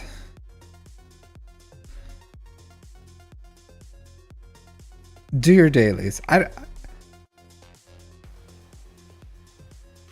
You know what I mean, guys? Like, not only let's talk about this. So, if you aren't doing your dailies, what are you affecting really? Like the episode track, you're affecting your crystal income, you're like a lot of things. Like there's so many things that this game it really does focus on you just logging in every day and doing all the events. So if you're not logging in and doing the events every day, then you're doing a huge disservice to yourself. I'm gonna look at this guy's when this guy messaged me, because if he's like, I just started playing, I dropped some fatty stacks on this game, which I don't think so. I don't think that's the case. If I had to guess, Kodai West. All right, so December 11th, so a month. I'm pay to play in a sense that I start. Okay, so he did.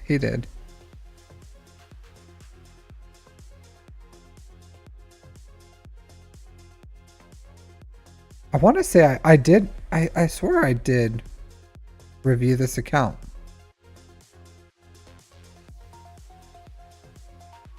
Did I?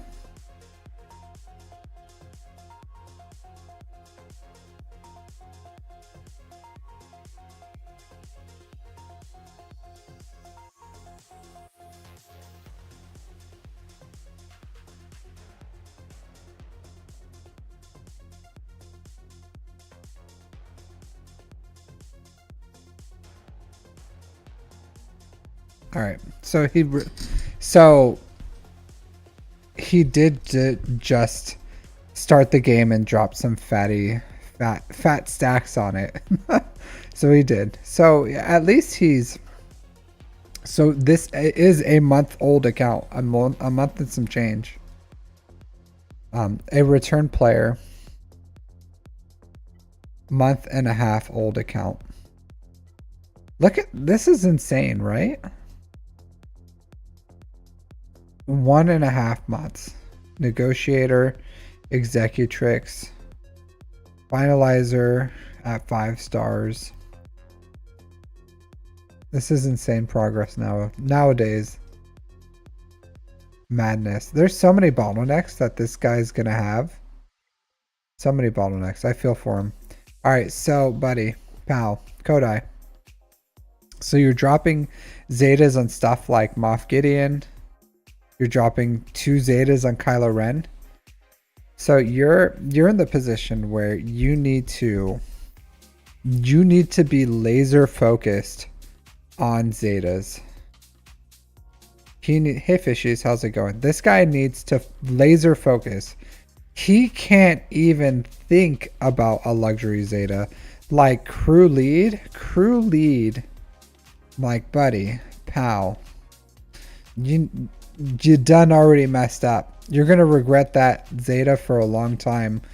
Like you have so many Zetas that you're gonna need in this account that you can't do luxury Zetas. Like the Zetas that you do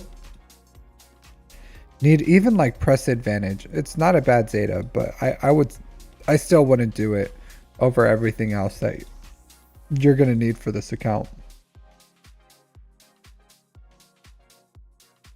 Honestly, I'm surprised he has this many Zetas in a month and a half. Nice fishies. Sounds very efficient. Alright, so this one doesn't have the Radis. Is it missing the Radis bonus? No, it has the Radis bundle.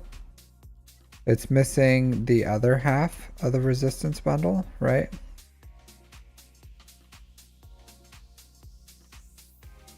No, resistance trooper, Holdo, Poe. I don't remember. It's been so long since I've seen these bundles, but it's missing a bundle from the Ray bundles.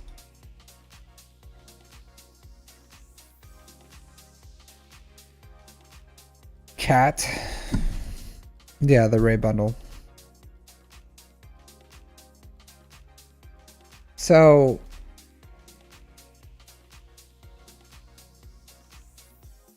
Executor should be the primary focus here, right? Finishing all, taking SLKR to Relic 7, then going all in on Executor should be the primary focus. Once you do that, then finish C would be the primary thing to do. So do you have Hut Cartel too?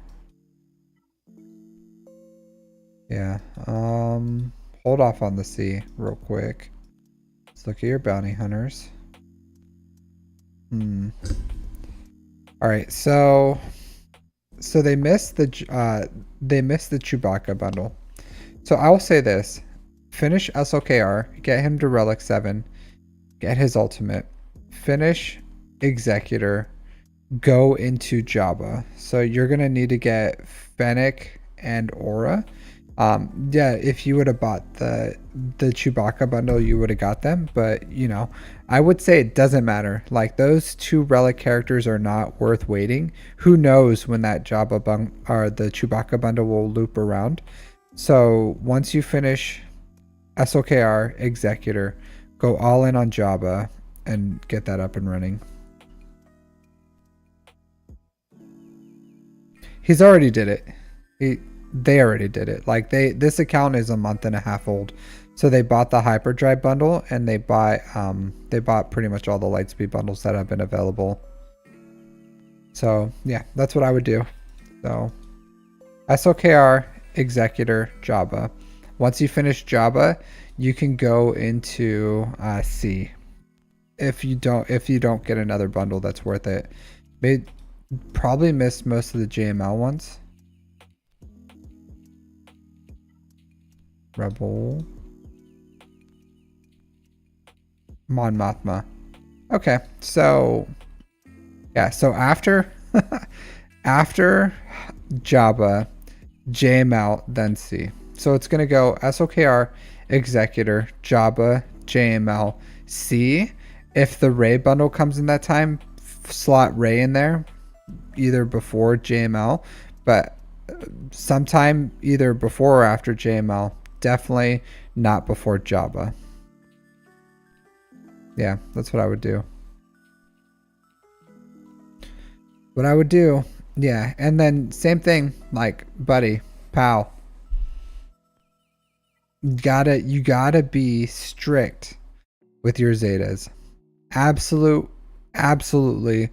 only minimum Zetas that you need to get the team functional. No luxury Zetas anywhere. At least for, I don't even know how long. A year or two, maybe? Even then, you're always, this account is just always going to be Zeta poor. Like, that's just going to be this account's bottleneck for literally forever. Mods and Zetas. That's it. And one thing that can help with that mods, Poncho Bros.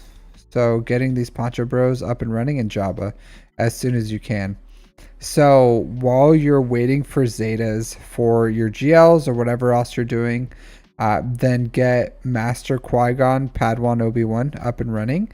Get them to Relic 7. They don't need their Zetas, so you can just take them to Relic 7, and that'll be a good assault battle thing to do. And then same thing while you're waiting for all the other ones. Believe it or not, the Imperial Remnants don't need Zetas to beat the Relic 7 level. So it can be beat if you just throw on some like God mods on them. So I don't know. Maybe focus on those assault battles while you're working on your GLs if you don't need them. So like farm your characters for the Imperial Assault battle, farm the Poncho Bros, start getting those credits, because those credits are going to help you with your bottlenecks, and then just start building towards GLs. Like, just build all the GLs. I'll see you later, fishies. Yeah. Definitely get these guys up and running. Executor. So, yeah. Yeah. Just watch my mod guides. My mod guides will help you get... Oh, man. Oh. Look at this. This is like where you really can't. Oh man.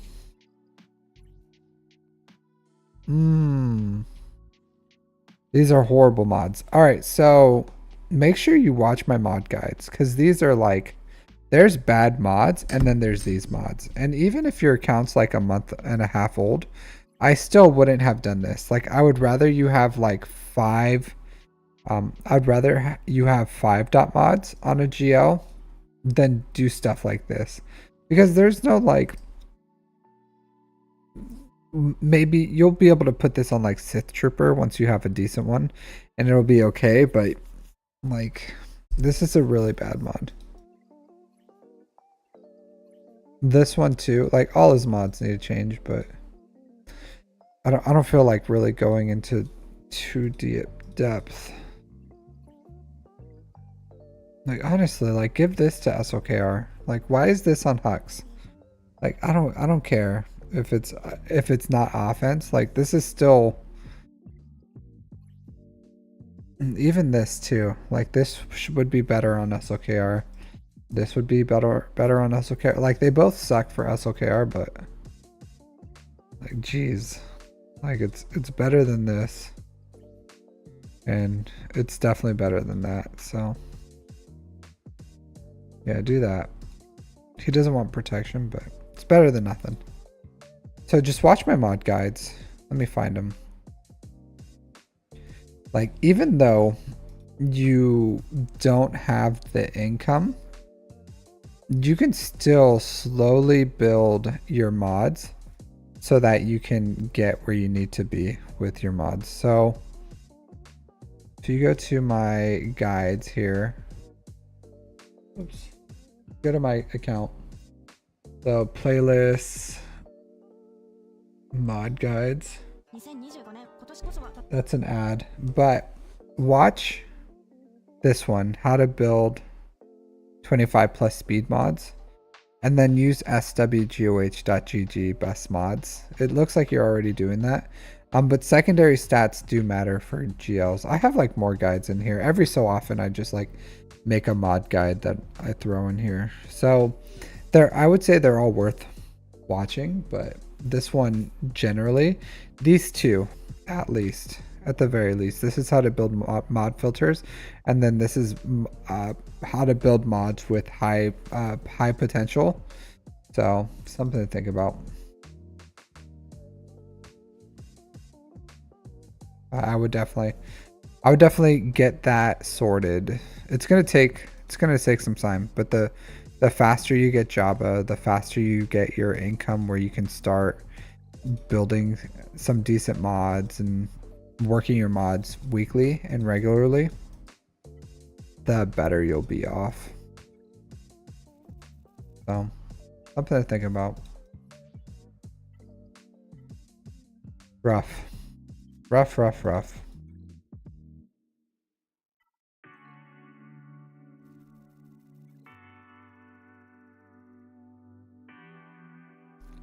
How do you mod C? C cares about one thing and one thing only, and that's health. So with C, you want health mods with health primaries. That's it. Like, and then even here, you want like as much mod or health secondaries. This one, I just don't have the health secondaries to do on here. So he has like a protection primary or secondary protection secondary here. But ideally you want some like health, some health percent secondaries here. Like this one's on Leia and it's still crap. This one's on Malgus and it's still crap. So yeah, everyone, all of them. Health with health. How goes my gas? My gas is geared. Where are you at? Where are you at? But yes, that's all you want. Health with health primaries. So ideally 185k health ish is the, and then over 500 speed is what you're looking for C. Where are you at? Gas.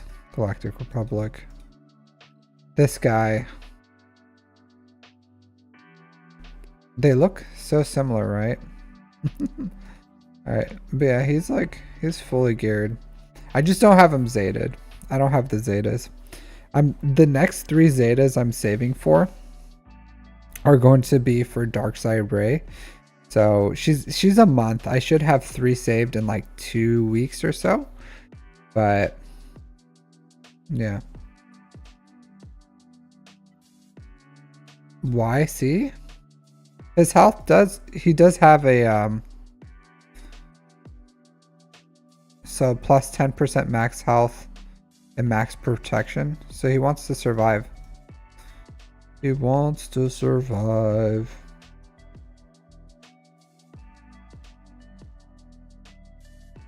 Also, JMK. So C is used very commonly. Oh yeah, I don't use. I use him in TB sometimes as a 5th. I could use him in because he's modded okay. He's like 296 speed, a bunch of protection, so I could use him.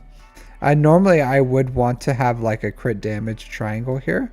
I just don't have the crit damage triangles available.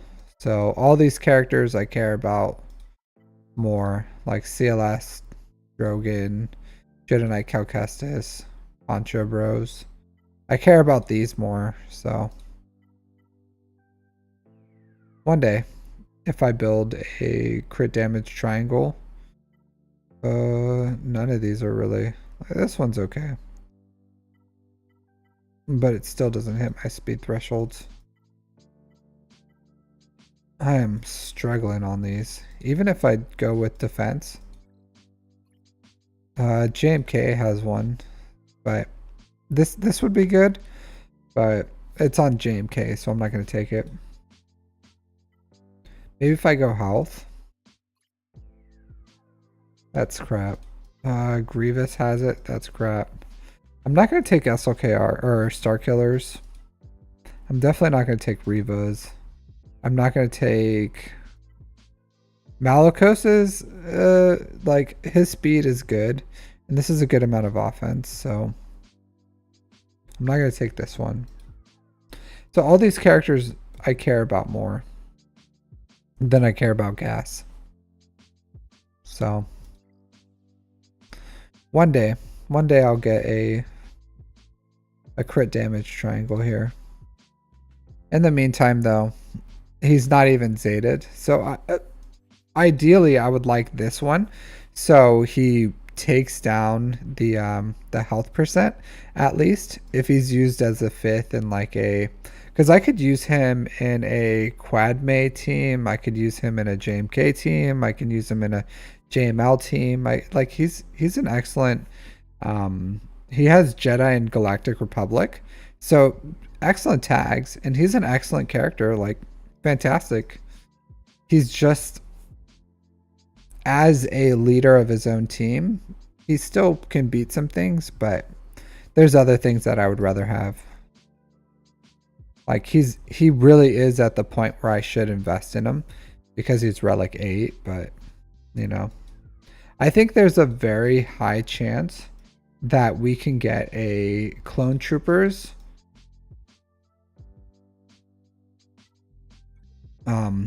I think there's a very high chance we can get like a Clone Troopers Lightspeed bundle soon. Because if you look at all the characters or all the factions that are left, you know, I should remod gas for defense protection. What do you mean? Gas is literally modded for defense and protection. Like I don't know what you're talking about. He has defensive mods here, and he's modded for protection. Like where would I remod him? Like literally, you told me to remod him for the way he's modded, like for defense and protection. I don't know. I don't know. What more can I do?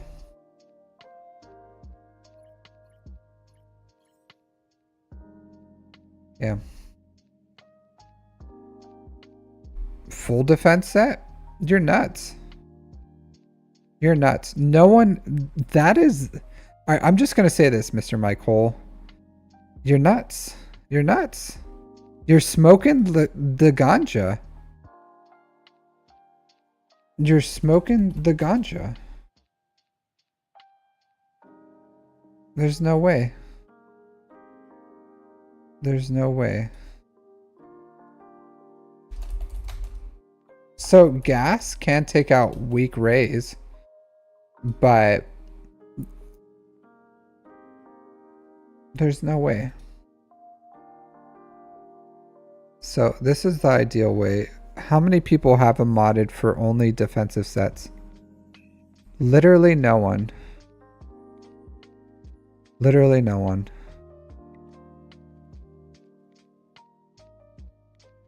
No one.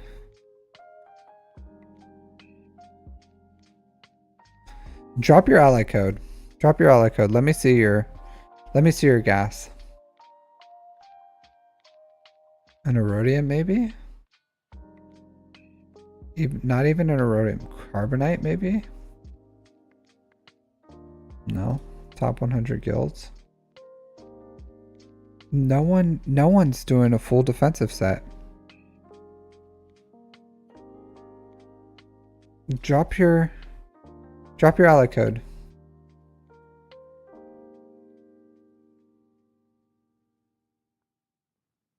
Yeah, it's just no sense because you want his offense to, like, he ramps his offense, yeah, but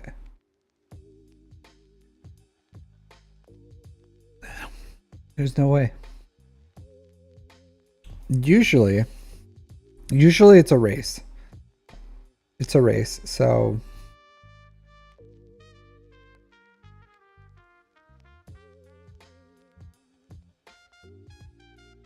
drop the ally code.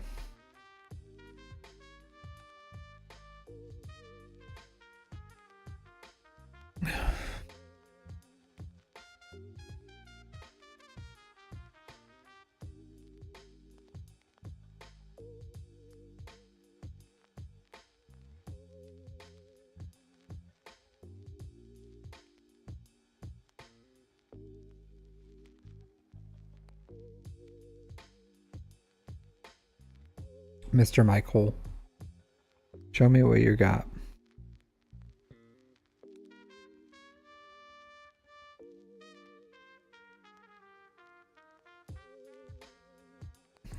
This guy went with like a full... This is crazy. Defense, crit avoidance, protection. This is the most survivable gas.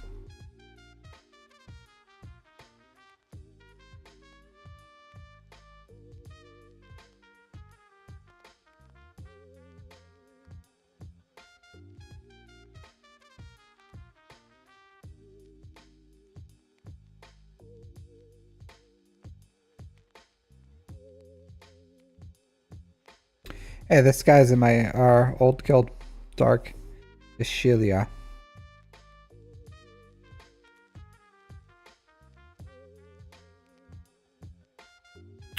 When will I stream GAC? I don't know. So I wanted to stream yesterday and then I ran out of time. I actually recorded it on my phone. Mr. Michael won't share his data. Put up or shut up, and then he shut up. So what are you gonna do?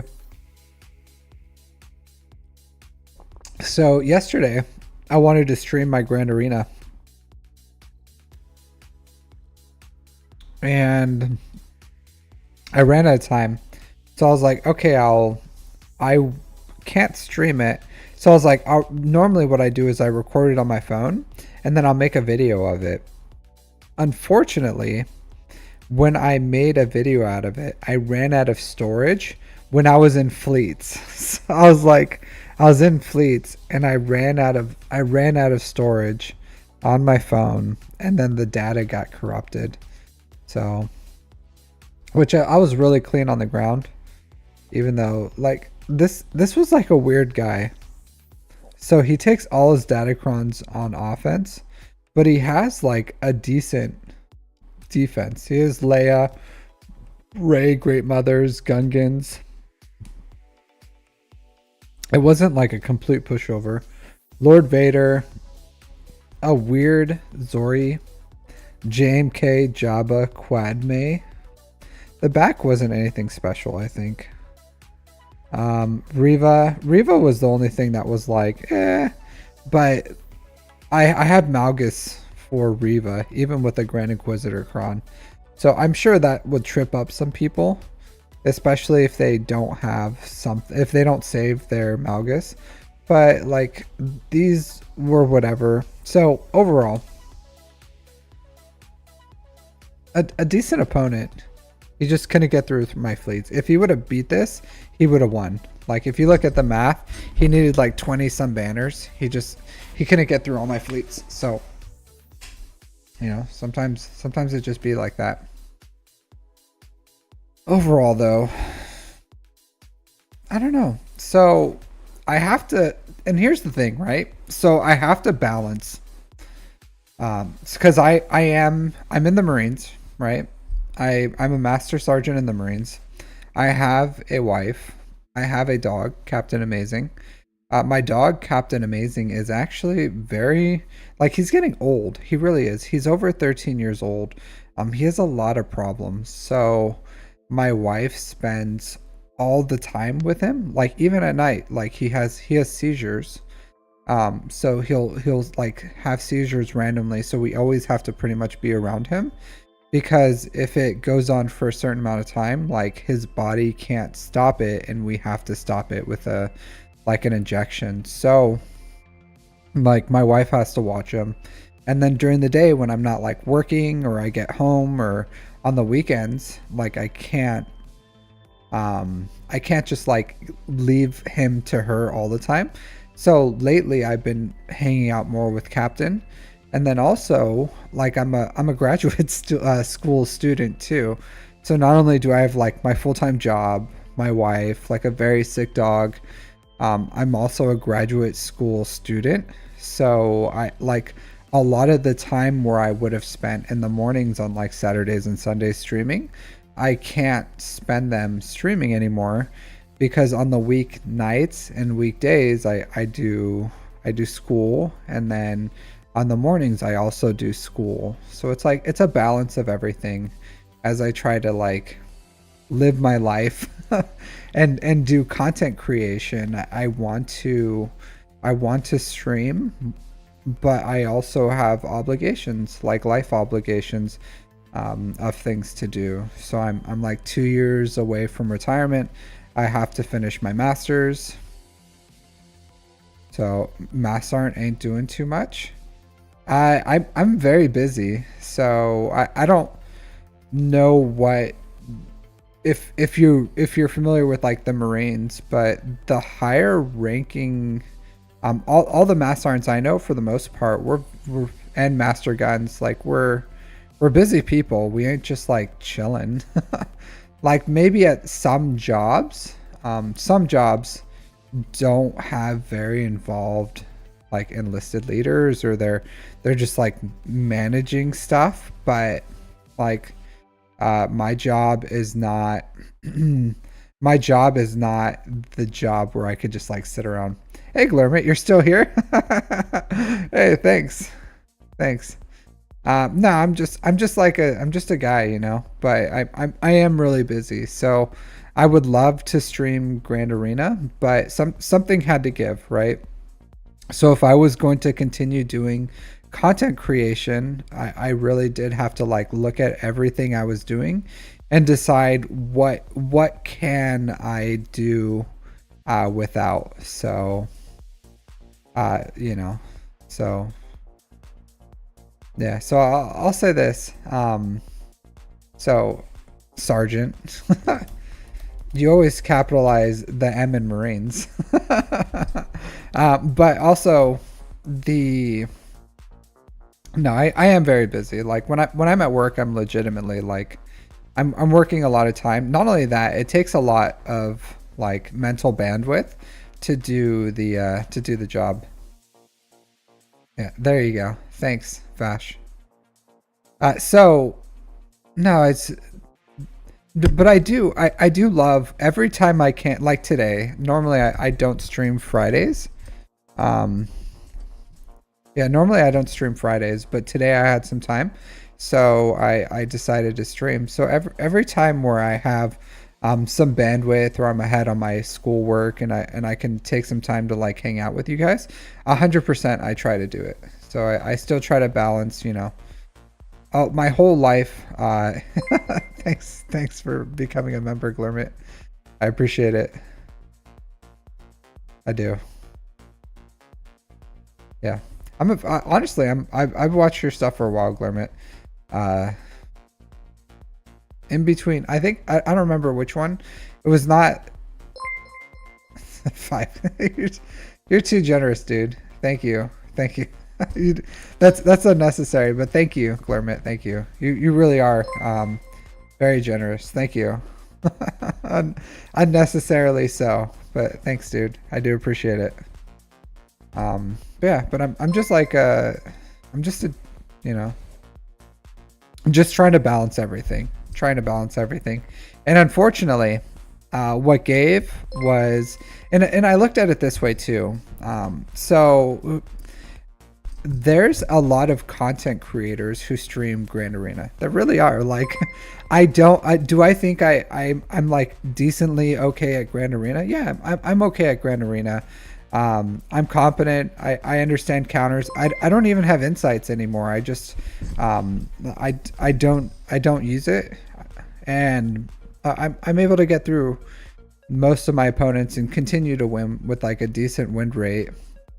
But like I looked at all the different series and things I do for content creation, and I really do think that my passion and what I really love streaming is is building accounts. I think that's where really my passion is like mod work, roster reviews, GAC reviews, and just like hanging out with you guys, where Grand Arena is much more of I'm just playing the content and then talking to you guys and maybe answering a few questions, and it's just really showing you guys like the how to do certain counters or whatever. But it's not like truly, at least for me in my like viewership, it's not that interactive, and and that's why out of the, and it really is inflexible, and like I have to do it when it's time to do it. So there's a very strict schedule on Grand Arena. So that's why it was the thing I decided that like, hey, if I'm gonna cut back streaming, I'll probably cut back Grand Arenas. And I do love Grand Arena. It's a very fun game mode. Without it, I don't think this game would live or be as successful as it is. But you know, just looking at all the content I could do and the involvement I have with the community, it was just something that I had to give. But one day I would like to be able to stream it consistently, because in 2 years I'll retire from the military, and in that time it shouldn't take me that long to finish my master's. So probably maybe a year, maybe in a year and a half, I should be finished with my master's. And then, you know, from there, I'll, depending on what I'll do in the civilian world, if I'm retired out here and just living a more relaxed lifestyle, maybe I'll be able to continue to like stream more types of content. But at the moment, I'm just trying to like survive, just survive with what I can, with the content that I can create, and just keep doing what I can and build what I can. Oh, well, that's good. I'll say this: if Bones can learn mods with my videos, then anyone can do it. So if Bones can do it, anyone can do it. So, but I'm happy it's helping you out with the guides. All right, so yeah. So Glurmit, so you did donate 5 memberships. Did you want to get a review? I know your account's like huge. I'm pretty sure your account is bigger than mine. I don't know, because you took a break. Would you like to have a review? Jump on chat? Up to you. If you don't want to and you just want to hang out, then cool. But if you'd like a review, I'd be happy to sit down, have a chat with you if you want, or look at your account. I'm sure you don't need the advice, but it's always fun to look at other content creators' accounts as well. Because you have to put X's in between them. You have to do like this. I'm just interested in seeing your gas. Yeah. Well, if he wants to, just drop the deets. I'm happy to look at the Glurmit's account. Honestly, cool.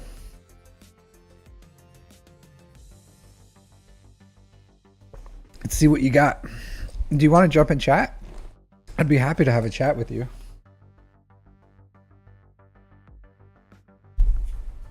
If you can. I don't know what your between 2 reviews. Yeah, I would like to do a between 2. Honestly, the hardest thing with doing between 2 reviews is just the schedule, because living in Japan. No worries. So R9. Okay. Man, this is a ton of armor. Defense, protection and defense, protection. Okay. Honestly, yeah. If you're gonna go R9, I could see this gas doing very good.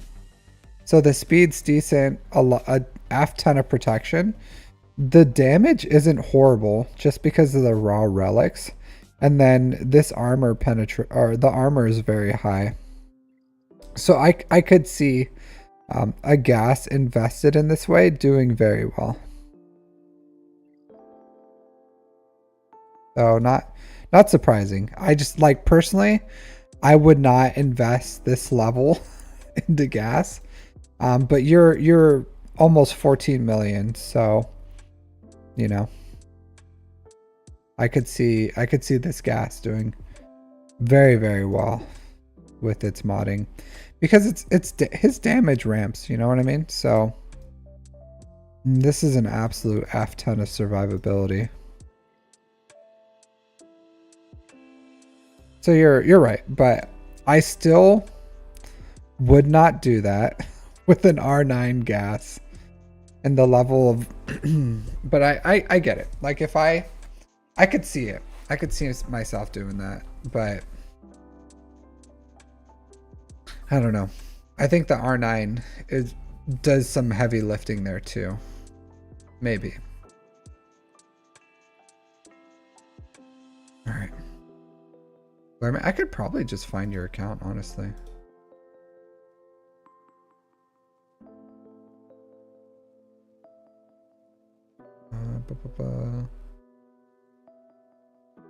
Learn.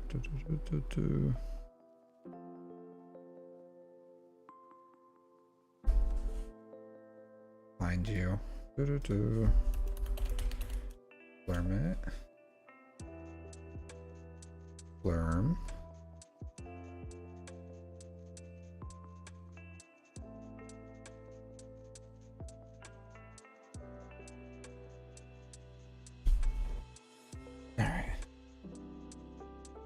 1 second, just getting this. Did it not send in chat? No, I don't see your stuff, Glimmet.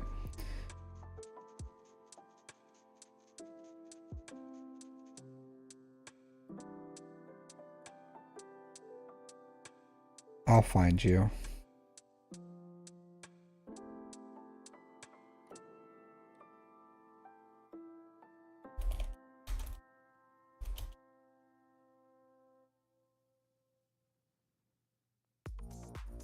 I'm assuming this is your account.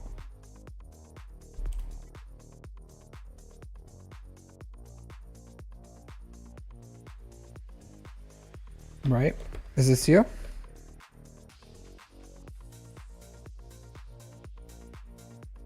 Yeah, I was able to find it. I'm pretty sure this is him. Yeah. Seems the appropriate size. 11.8. I am surprised that you've changed guilds. Because you were in barbarism, right? Barbarism for a very long time.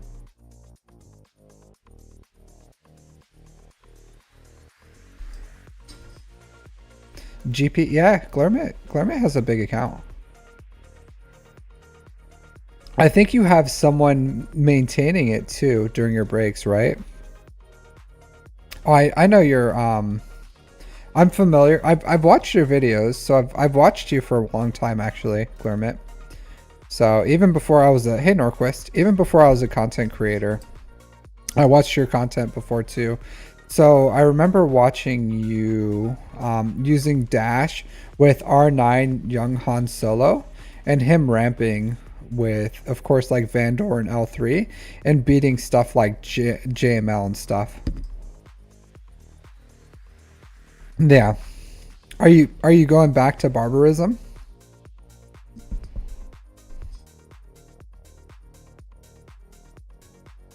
Okay. So I know you have like strong Wookiees too, yeah. Cause I remember you had like ridiculous relics on your Wookiees too. So not a lot of people have like a R7 Tarful Clone Wars Chewbacca. So I remember you doing some stuff with like really off meta. So I do remember that about your account. So okay. All right, Maul. So yeah, you're pretty, because your account's still being maintained. You're just missing, oh man, Poncho Bros. I would get these guys up and running. Like Padawan Obi-Wan, Master Qui-Gon, really good. Do you not have Master Qui-Gon at all? I don't think you do.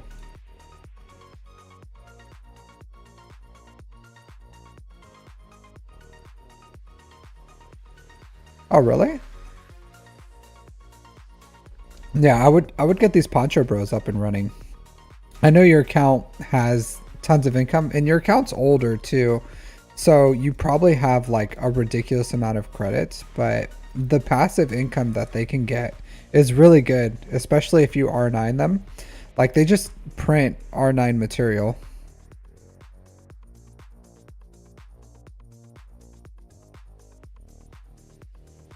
Okay, so you are working on Padawan Obi-Wan Master Qui-Gon. Because honestly, like Gungans you can skip. Like Gungans are 100% skippable right now. Like there's no real reason to rush them. They do have unique buffs and debuffs, but you can, if you had to use them for like conquest or something, you can still cheese them just using like JML or something and get everything that you need out of them.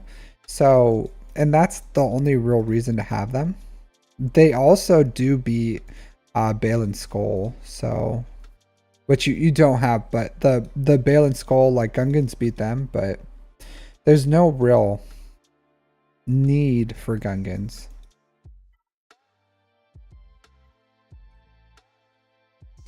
I guess largely where your account goes from here is going to be what's the requirements for the next raid.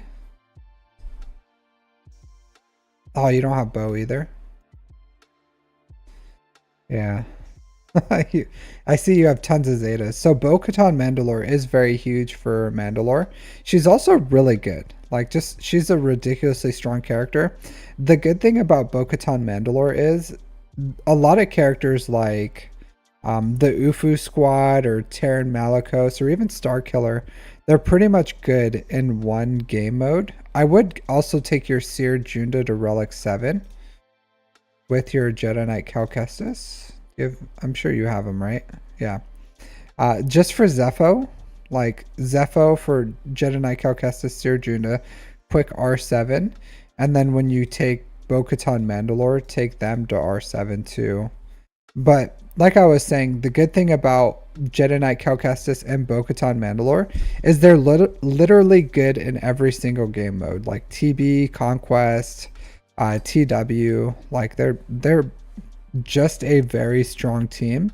And while the Grand Arena Omicrons are good for Bo-Katan Mandalore, at least two of them, like not necessary. So yeah, I do like your plan. Leviathan is strong. The one problem with Leviathan is the requirements for 7-starring it, because a 4-star, 5-star, even 6-star Leviathan's okay actually, because at 6 stars you can still beat 7-star Leviathans, but 4 and 5-star Leviathans are beat really easy, pretty cheaply. So yeah, finishing the stars, like, yeah, the slow farm punishing one, even low stars, it's still fine. There's no need to rush this. But I don't know if you are willing to invest more crystals into your Leviathan, but that would really help out. You don't have to worry about the relics on Sith Fighter anymore. Like the scimitar changes. I fixed all that. Oh man, relic 9. Nice. That's a fatty, thick. You can't see it, but this Malgus got back right here. Look at this health. 176. That's a thick Malgus. Thick boy right here. Honestly, the speed isn't too crazy. I have my Malgus like 259 speed or something crazy on him. Not crazy at all. So the speed is not super important. He gets a ton of speed. So the biggest thing and also with like this, if you had this Omicron, it also helps generate turn meter. But yeah. So I think Leviathan is smart. Slow rolling Profundity is fine. Another good thing about Profundity is if you had it at 7 stars, it is a Leviathan counter. It's just not as reliable as you use it with the, actually, so there's 2 ways to do it. Well, I guess 3. You could do All Natural and just hope you get it. You can do it with Mark 6 Interceptor, or you can also do it with Scimitar. I personally use this Scimitar with the Profundity, and it has a pretty good win rate at 7 stars against Leviathans, because this makes it just fast enough where you can, as long as you get a decent amount of assists, then you can beat it to ult, and then you just win. So something to think about. These are ship, like if you're doing 3 refreshes for your ship energy, you might as well just like finish out the stars on these as well. Same thing as punishing one, like MG 100 Star Fortress, Marauder, all good ships. All you can do 3 refreshes a day and finish all of them. I would do that. Even the Radis, like I personally on defense, I go Radis, Executor, Leviathan, and I take the Profundity and all the other ships on offense, and that's actually a really good defense.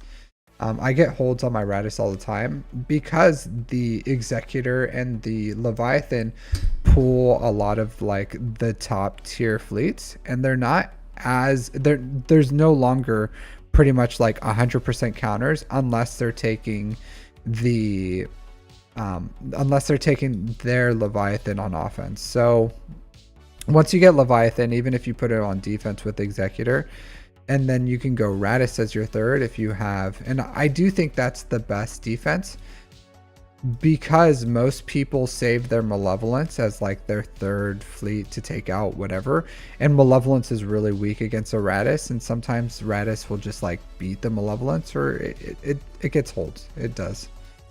So something to think about. But you would want to at least get this to like 7 stars. Slowly farm them up. I don't know if you were playing in the last Conquest, but yeah, I know you know you need Datacrons, so those Datacrons definitely need some help. 353, that's kind of insane. So Imperial Troopers right now still can counter even with like the 35 speed and making him what is it, 388, can still get countered because they get 25% turn meter right now with their Datacron. So but that's pretty good actually. You would probably, I don't think this is going to counter things like Afra or Malgus or even CLS, because turn meter doesn't matter for those teams, but you know, it's just very strong. Tarful, man, you have a crazy fast Tarful.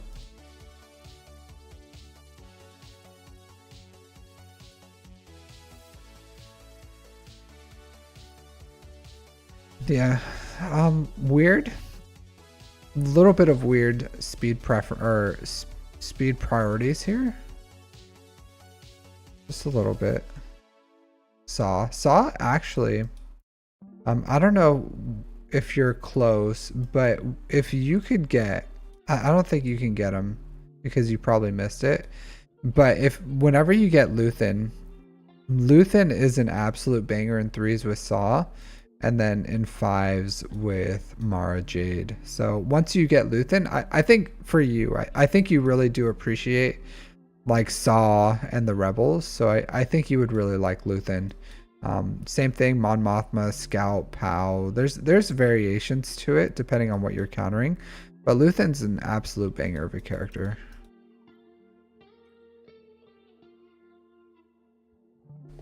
Yeah, I would say, yeah, the priority is just a little weird, but it's not horrible. But like Watt can be slower now. I don't know if you're using him with I guess if you're using him with Trench, he likes a little more speed, which you probably are. I think you have the Trench team. Yeah, you do. I get it. I can respect that.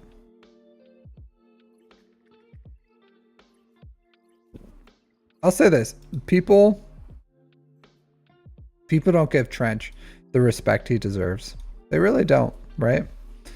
I think he's a decent character. I would like a Trench team on defense, especially on the back wall. If you don't have a decent enough counter, a lot of people will be like, "Oh, I'll just use whatever." I've lost with a Star Killer to Trench. Like I legit have like Trench just or mass assist and then killed my Star Killer like straight up. He did it. He did it. There's nothing I could do. Like started and then Star Killer was dead. I was like, okay, guess I just lose. So a lot of people don't put some respect on his name. They really don't. Yeah, believe it or not, even though your account is so large, right now it really is missing kind of a lot of stuff that is important, just because of the importance of new characters and their income. Like there's 5 characters that I would love you to have, which is the Peridia Assault Battle and the Poncho Bros.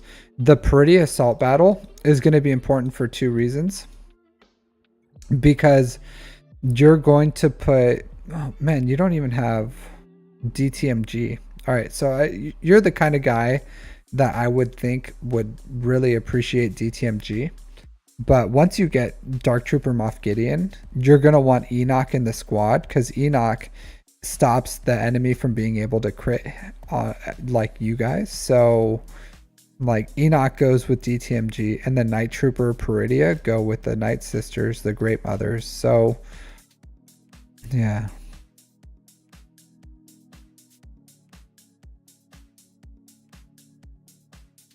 Yeah, but it's gonna take time, right? Like it just takes some time because you missed out on a good amount of stuff. Yeah, but I would say that, like, if you can, I would farm these 3 and those 2, like those 5 characters, because you're gonna want their assault battle at least at Relic 7 for all of them, because those materials are so great. But also the Enoch is gonna, once you get DTMG, like Enoch is the clear 5th. Like it's not even close. Like you want DTM, or you want Enoch in that DTMG team. How many people's in the queue? So it depends on what you mean queue. So if you want free reviews, then you can submit in here. I have something like 130 some reviews, maybe 140 now. I don't know. For the free reviews for my wheel, this wheel. But if like premium reviews, it's okay. Time. I still have a bit of a time, but premium reviews, I don't have anyone in the queue. All right. So yeah, that's what I would say. I think you do like those conquest characters, but like priority for your account for me would be income based. So Zepho, Mandalore, those 5 characters for the assault battle, the Poncho Bros, Imperial Remnants. Imperial Remnants are unaccelerated, so you just slow farm them is fine, but Bo-Katan Mandalore is accelerated, so you can finish Relicing Seer, Jedi Knight Cal Kestis into Relic 7, Bo-Katan Mandalore pretty quickly. So Imperial Remnant, it just depends on what you have, because you have everything here. So you want Scout Trooper, you want Moff Gideon. It just depends on how you want to slice it. But once you have DT, because everything is here pretty much ready for it. I'd have to bring insights to see what's the best, like 4th, because TIE Fighter Pilot is an Imperial Remnant. Stormtrooper, but it was made an Imperial Remnant so that we would have enough for Iden. So this splits. There's technically enough to do like Veers, Iden, and DTMG. So, but there's not enough to do Enoch, DTMG, Iden, and Veers. So people just piece out Enoch in 3s. In 3s, you can still use Enoch. You can go like Enoch, Night Trooper, Peridia. But in 5s, like I would probably do like DTMG, Moff Gideon, Scout, Enoch, maybe, and probably Death. Like, because you don't need Stormtrooper in there. I would go Death is who I'd go with. 1, 2, 3, 4, 5. Yeah. Stormtrooper can go with Iden. TIE Fighter Pilot can sit on the bench. And then the Peridia go with Great Mothers. But you already have them all at Relics, so these are fine. You just need DTMG and Enoch, and that team will be good enough. Night Sisters. So you have a lot to farm.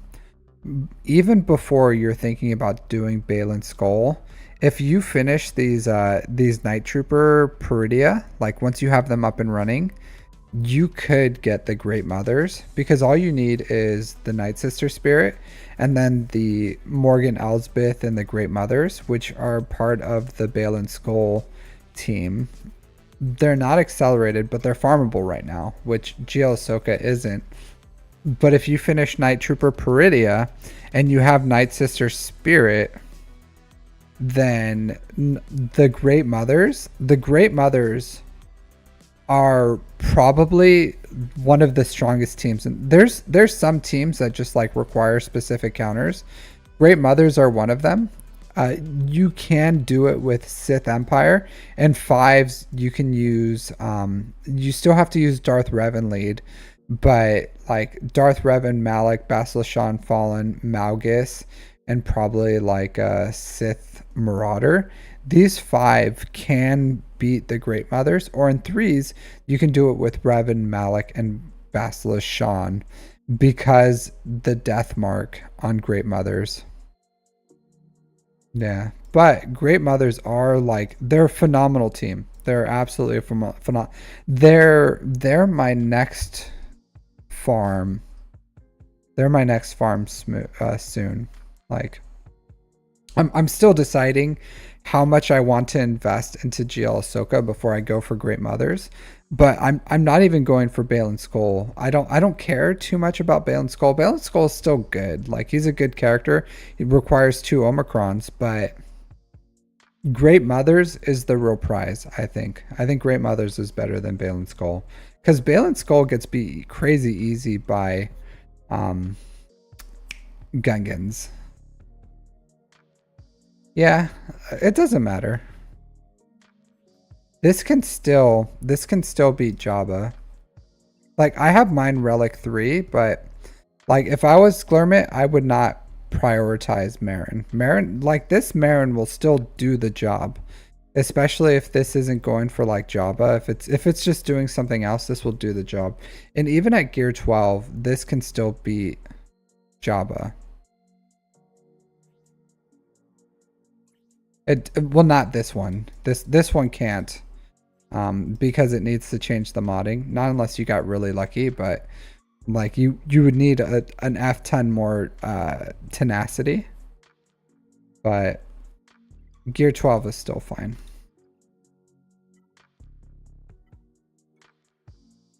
Definitely not health, all protection. Yeah. I do want to. Tenacity is interesting here.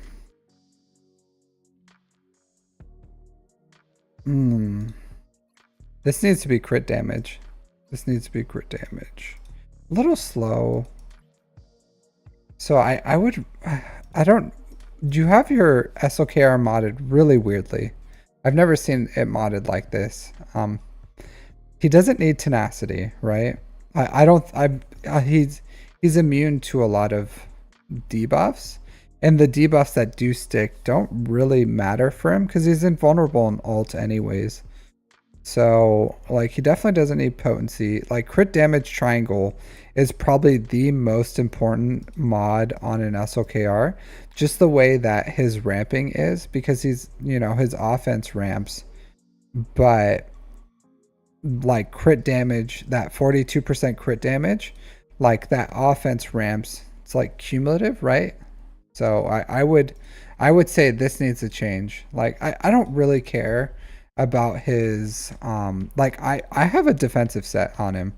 So I don't really care too much about his secondaries. I like armor because I like him survivable, like a jack of all trades, because he really can kill anything in the game. Like if there's any problem, and like there's something that comes out with like a bespoke datacron or something, then SLKR can there's probably a way SLKR can kill it.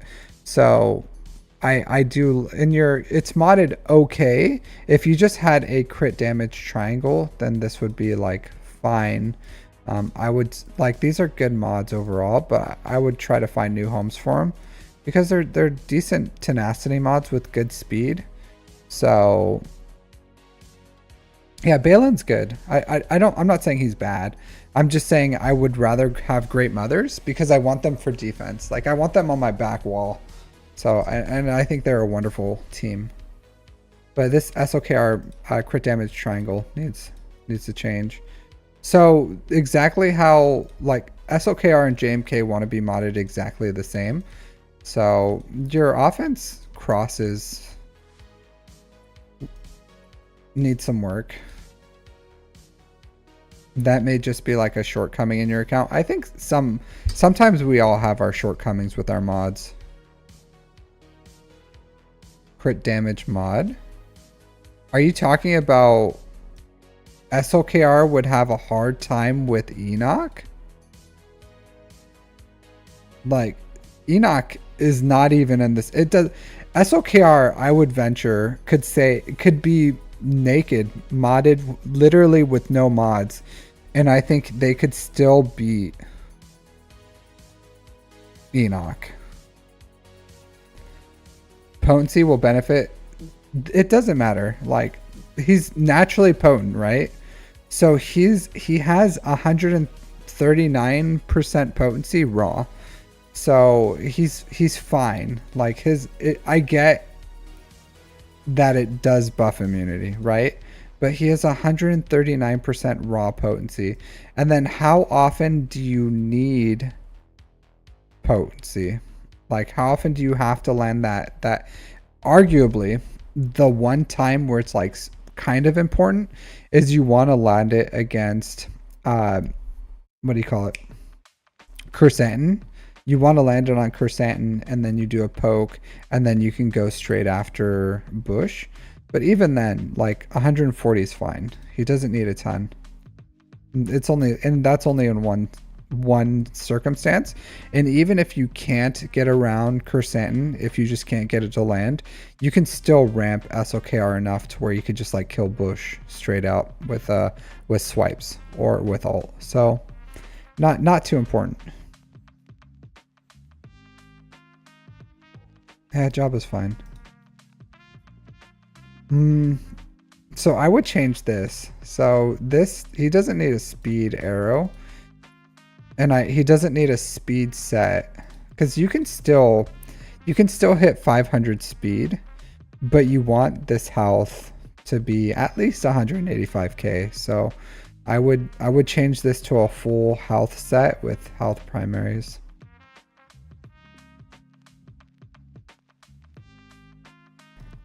I really don't think SLKR needs to like GLs are so stat hungry that I don't think SLKR needs to prioritize. I even go to say that potency is a wasted stat on SLKR. I do go that far. So this is not modded very well.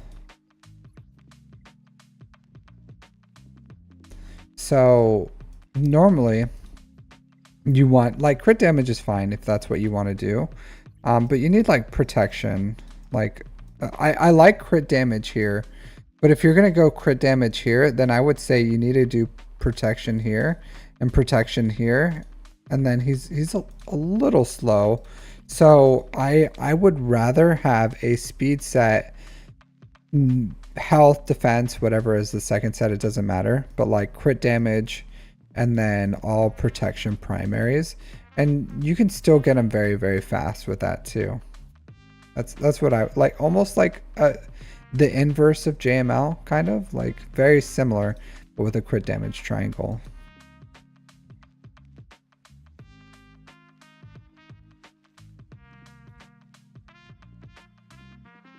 Yeah, a little slow, but this is fine. Like, this will do what you need. I do like more potency. The protection is great. I like a little more speed, but it doesn't matter. Really? Oh, is this from, what is it? What's his name? Joaquin Agar? Joaquin? I forgot his name. Right? The Joaquin guy?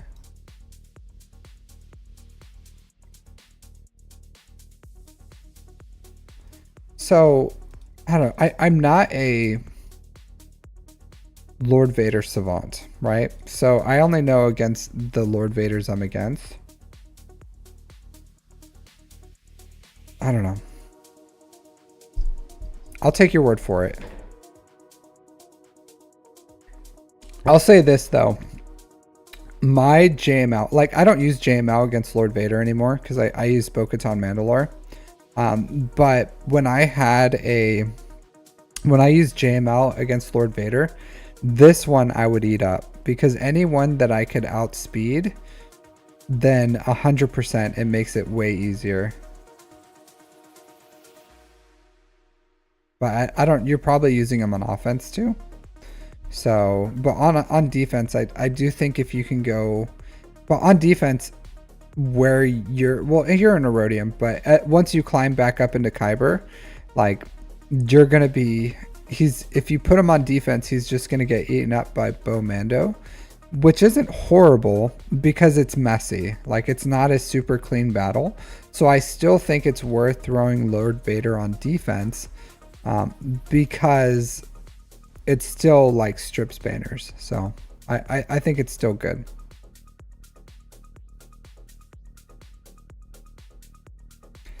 I don't mind these, to be honest. Like I do prefer like health primaries with like super fatty offense secondaries, but those are harder to get. So this is fine. And even though it's a little less than I would like on health, this damage can make up for it. Well, he's coming back. He's coming back. So he just hasn't been playing. So it's not it's you have to climb back up if you don't play for a while. So yeah. So it's not him. Ooh, this one's weird. This one's weird. So what's the deal with this? Because like a lot of her damage is based on health, except for like her basic.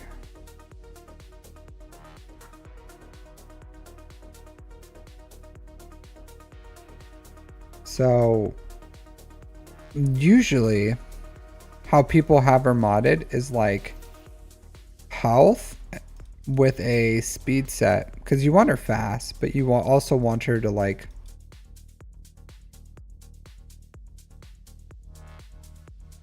Darth Cliff. Are we? I don't know.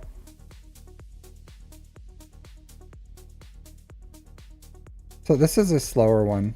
I aim for 560 on Leia. So 560 or above is what you want to aim for with like at Relic 9, which this is 7. I think 7 you can hit like 145k ish, but Relic 9 you want like 160. Yeah, I would say that it would. Yeah, I would remod at least your GLs like Lord Vader. I don't know. I'll take your word for it if you say this is like good modding for him. I've just never seen it like that. Well, I've seen like crit damage, but it's always been like protection, protection, protection, protection, or protection, crit damage triangle. So, but I'll take your word for it. This probably is older. I don't know. But like SLKR, JMK was fine. Jabba was fine. C I would change. JML's fine. Ray's fine. So Leia, maybe Lord Vader if you want to. SOKR, just the triangle would be good. And then I honestly, I'm not a big fan of this tenacity, but I like defense set on him personally, but most people go with a health set. But you can kind of like do whatever you want with it. So yeah, you gotta get in where you can fit in. But yeah, but I like personally, I like remodding my account, but I get it's not everyone's cup of tea. So are we? I already if you watch me, then you already know all my secrets. I'm not like other content creators where I hide what I do. So you pretty much know my strategy. Maybe if I face you, Darth Cliff, I'm gonna change everything. You don't even bother looking at my history because it's all gonna be different. Just for you. I'm gonna completely change my whole strategy. Do I have Riva? No, this account? Do you? Yeah, he does. Yeah. This is good. Shh. Bash. But I'm gonna change everything. I'm gonna change it all. So watch out. Really? I remod all the time. When I'm done here, I'm gonna remod a lot of my character because I have like 5 dot mods I just made, and then I think I upgraded like 2 of them. So it's gonna be remodding time, boyos. 300 speed Riva would be nice. I'll say this about Riva. She doesn't have to be, because some people have like crazy speeds on their Inquisitors, and I don't think you need like super crazy speed. I like decent speed, but as long as you're like 300 above with most of these characters, then you're probably fine. So, but this is fine. 274 is not is perfectly fine for Riva. Like, yeah, would these be nice to change? But functionally, is 20 some speed gonna make the biggest difference for third sister? Probably not. Like, she'll do everything she needs at this level, and she's relic 8. So you just started watching because you saw me in a group. Hey, nice. Yeah, I did. We'll see. I don't know. I have yet to face anyone in Grand Arena who knew me. I think one person did. I think one person, yeah. One person was knew who I was. So most people don't know who I am in Grand Arena, who I face. So yeah, but this is an interesting account because it's like it has so much, but it's still like functionally missing so much that's important just because of how important the latest characters are to income. So very interesting. And just the power creep, right? So there's a lot, but also like players who've been playing, like Leviathan is huge.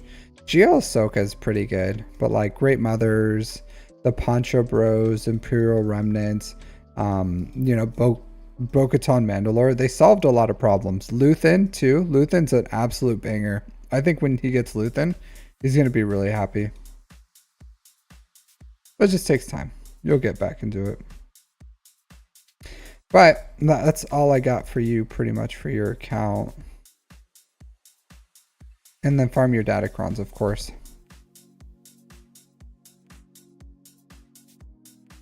Yeah. But I think your priorities are fine for what you want to do. But I am glad. I'm glad to see you back, Lermit. Hope you stick around. And then if I'm sure I would love to do a collab sometime. You are in the UK, which makes it easier for me, I think, because I live in Japan and it's really difficult for me to you know, do things. But yeah, I would love your content, so I would be really happy to do something with you if you're interested in. So if you ever want to do something, let me know, and I'll try to fit it in as best as I can. Can we see your fleet commanders to see their relic levels? His or mine?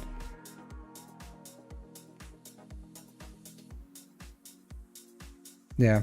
Also, with Mace Windu, I don't know if you know this or if you've watched the counters, but there's counters now using endurance. So endurance isn't useless anymore. It's actually pretty useful if you get your Marauder up and running. So you'd have to look at it, but you can use the endurance to beat the Leviathan and to beat some executors with punishing ones. So just something to think about. If you're putting with this, you can at worst case it's gonna kill some stuff for you. So really fun counter. I don't know if you know the counter, but who has it? Bit Dynasty has some really good guides on it.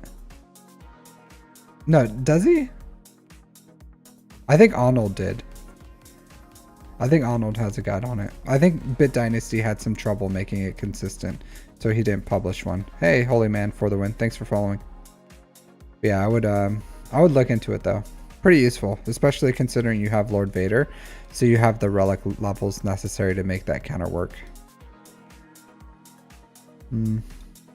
My fleet counter relic levels aren't anything crazy, so pretty bare bones. I wish I had a stronger Grand Moff Tarkin. But yeah, welcome back, Claremont. Let me know if you're ever interested in doing something. I'm always happy to have a chat with you. You already told him. Yeah, I know. I'm sure you would love that music. Yeah, it's fun. All right. Yeah, here's my relic levels on my pilots, my fleet commanders. So I would like to, when I get Lord Vader, I'm probably gonna take Mace up higher to make that counter work. I don't know what relics you need, but I think you need decent Galactic Republic levels to make that counter work. Because I've heard it's not very consistent unless you have good relics. And the person who showed it, which was Arnold, has very good Galactic Republic relics. I know he had to like change the speeds, but I think there's a difference between like a Relic 3 no Zeta Mace Windu compared to like a Relic 8, Relic 9 triple Zeta, you know. And I think the Bad Batch are probably fine at their base level of like Relic 5s, but yeah, definitely needs some stuff. All right.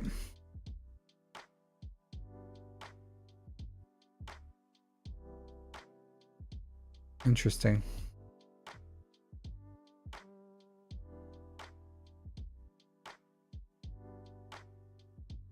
How are my datacrons? So my datacrons have been okay.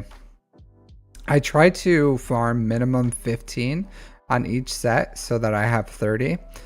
Believe it or not, this is all I need. So this one is a banger. So Natty, like 240% armor penetration with riposte for rebels with the C3PO on that one. So that one was really good. This one's decent for all these have the thick cron too. So thick cron, crit avoidance, and then CLS. So I've been using this in 3v3 with CLS, and it's been pretty good. I did get this Fulcrum one. I don't know how I feel about it. I've been messing around with this Fulcrum one with Leia, and I think I still prefer the Radis variant. So even in TW to beat GL Ahsoka, you need the Radis variant here. So like if you go here and then you use Radis and Jin, I still think this is the strongest Leia. Even if I use like this with I don't know, whatever, 2 rebels, which I usually like a revive just in case. So I would go with something like Mon Mothma and even at I guess I should, I don't have her Zeta. She's Relic 9, I just don't have her Zeta. But she still hits really hard. But this is still, I think, weaker than the Radis variant. So, you know, take it for what it is. And even in 3s, I would much rather have Ezra Exile than Ahsoka Tano Fulcrum in it. So, you know, I don't know. I just haven't found a home for it. So I have not used this in Grand Arena other than as a Rebel Datacron. Or, I'm sorry, an Ufu Datacron. That's a thick one.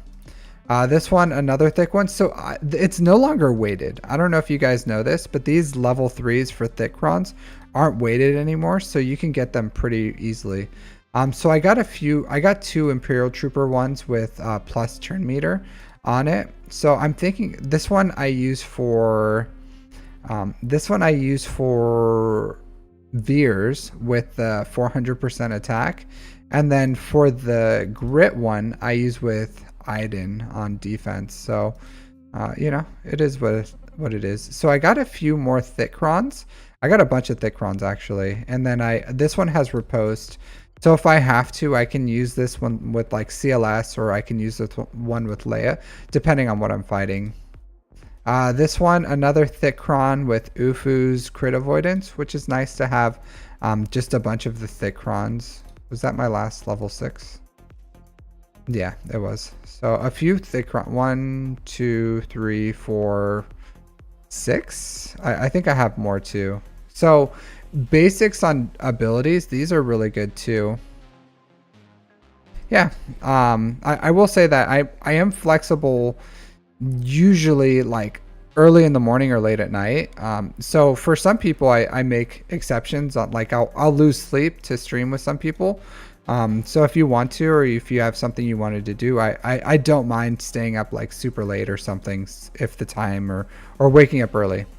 So the good thing about these is you can get really good level 3s, and also this one right here. So offense stacking right here is really good for SWGOH. So this one will allow you to solo C. So a SWGOH with offense stacking will just ramp his offense to the point where he can kill C. So this is a really, really good. If you have a relic, at least a relic 3 SWGOH, you need to get at least one of these, the offense stacking one. So the good thing with these level 3s too is there's so many good level 3 crons that you can build. What I did was I was just building level 3s, and I was just re-rolling the level 3s until I got something that was good. So I was usually able to get either offense stacking, buffs on basic, turn meter plus 25% turn meter, or thick cron, because there's 4 of those, so the likelihood of hitting one of those 4 was really high. So as you can see, like all my level 3s are good except for this one. This one didn't roll well, so I'm not going to roll it anymore. It's just, this is the one that rolled like crap, and I'm not going to do anything with it. But all these other ones rolled really, really well. So that's what I did, was I rolled the level. Usually what I do is I roll the level 9s that I need, and the only level 9 I felt like was a must-have with this was this Ahsoka Tano Fulcrum one. I ended up rolling a CLS trying to get the Fulcrum one, and I ended up rolling this one because it had so much natural armor penetration and a riposte that I decided to take it to level 9. I was hoping more for like a Han, but I'm fine with the C3PO. It's not a horrible one too. So yeah, I don't know. I try to be kind of strategic with my datacron rolling. So what I do is I try to roll as many level 3s as I can, just like a bunch of them. And then from those level 3s, if I hit the one naturally, like this one is like, there's a reason it's still 20. It's because I didn't re-roll any of these. This is just like how it was. Which is really good too, because it has like decent crit chance. I would rather prefer more armor pen because it's the better stat in this set, but crit damage is fine. But what I do is I roll a bunch of level 3s, and the ones that hit the level 3s that I want, then I roll them to level 6s. And then if it was like Tuskens, like luckily I didn't have any level 6s Tuskens because those are crap. Maybe I rolled them out, I don't know. But the ones Ufus and Rebels are both good. So either one I hit, I was willing to take it to level 9. And then whatever level 9 I hit, I just re-rolled the level 6 to get the one I wanted. So usually what I do is like roll a bunch, prioritize the level 3s for what I want, roll the 6s, prioritize those to level 9, and then once I have those, the level 9s that I need, I just roll a bunch of whatever's important. So a few sets ago it was like level 6s. Do you remember like the attacker crons and support crons and all those? The ones that was based on more on the roles than it was on the classes. That was important to me. So this one, honestly, what's important is the level 3s. So level 3s are the best of these sets. Like the stats don't really matter too much, but the level 3s are the most transformative. So for those on a budget, you know, balling on a budget, then I would say rolling as many level 3s as possible is really great. And then if you have a CLS or a Sokotana Fulcrum or something, those are good. If you have Lord Vader, like if I had Lord Vader, I would be rolling these to try to be getting like a Piet Kron. So if you can get a Piet Kron, that'd be really good. But I would probably roll these to probably do like buffs on basic or something. I don't think the 25% turn meter is that important for Lord Vader. So I would probably have, if I was going for Imperial Troopers, probably have done something else. But I'm thinking about rolling some of these on buffs on basic too for Imperial Troopers, because I've been messing with the plus 25% turn meter, and it was not that good for me, honestly, because usually I outspeed them anyways. So it's kind of like overkill, and then it didn't do much. So I'm thinking these buffs on basic are probably better. So next go around, I might try to roll some of these to level 6s to turn them into Imperial Troopers, and then maybe roll like a Piet Kron or something, and that, or a Death Trooper would be nice. Magma Trooper would also be good, but like honestly, Magma Trooper probably is the prize here, but I don't have a Relic Magma Trooper. So if you have a Relic Magma Trooper, then buffs on basic, I don't remember which one's important here, probably attack, and then Magma Trooper is really, really good. So yeah, something to think about. But this is my bottleneck. And even though I have a ton of data cache, I'm not willing to use like data cache to, not yet. I don't think it's that important for me right now to have, because my datacrons are doing what I need them to do without buying the data cache yet. So, and I would like to save these just for gear, because I'm getting super close to having everything. So I would prioritize getting everything, and then once I'm closer to end game, maybe then if I'm trying to push into like Kyber 1 or something, I'll get better datacrons. But you know, I'm like solidly in Kyber 2, and I don't think that's going to change. So I don't know. I'm not even in danger of dropping out this time. I don't know what I've got, like 3 and 1 or something this last since I've been in here. So I don't know. It's not really like a concern for me. I don't know. What do you guys do for datacrons? Do you guys do something like mine, or do you go all out? Because I think I do understand the importance of going all out. I think it's much better, but especially right now, like the level 9s are not that transformative. They really aren't. Maybe we meet in GAC soon. Maybe. I think I've just, even though like the opponents keep getting harder and harder, I don't know. My count did grow, so I got like 3 important farms recently that really helped me be more competitive in Kyber 2, which is I finished C, and then I finished Bo-Katan, Mandalore, Ufus. Imperial Salt, like this hasn't done anything for me. Gas hasn't done anything for me. So yeah, but finishing pretty much like these teams have really changed my like, I don't know why. I definitely, the Terran Malicos right now, if you don't have like a Terran Malicos, you're going to be struggling to beat Rays with Ezra Exile. So, you know, that was nice. But just finishing those really have helped me. Also speaking of Ezra Exile, getting him, like this helped me with defense too. So Ezra Exile for defense, and then just the Seer, Bo-Katan, Mandalore on offense, and that honestly opens up a ton of counters, because now I have JML for anything other than Lord Vader, and it's more reliable.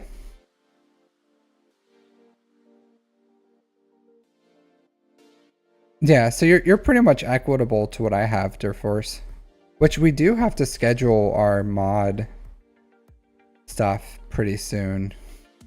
I was gonna do today, Are you free tomorrow night, Durforce? You want to do your mod stuff tomorrow night? I can pretty much commit to that, I think. So if you want to, look at the time. So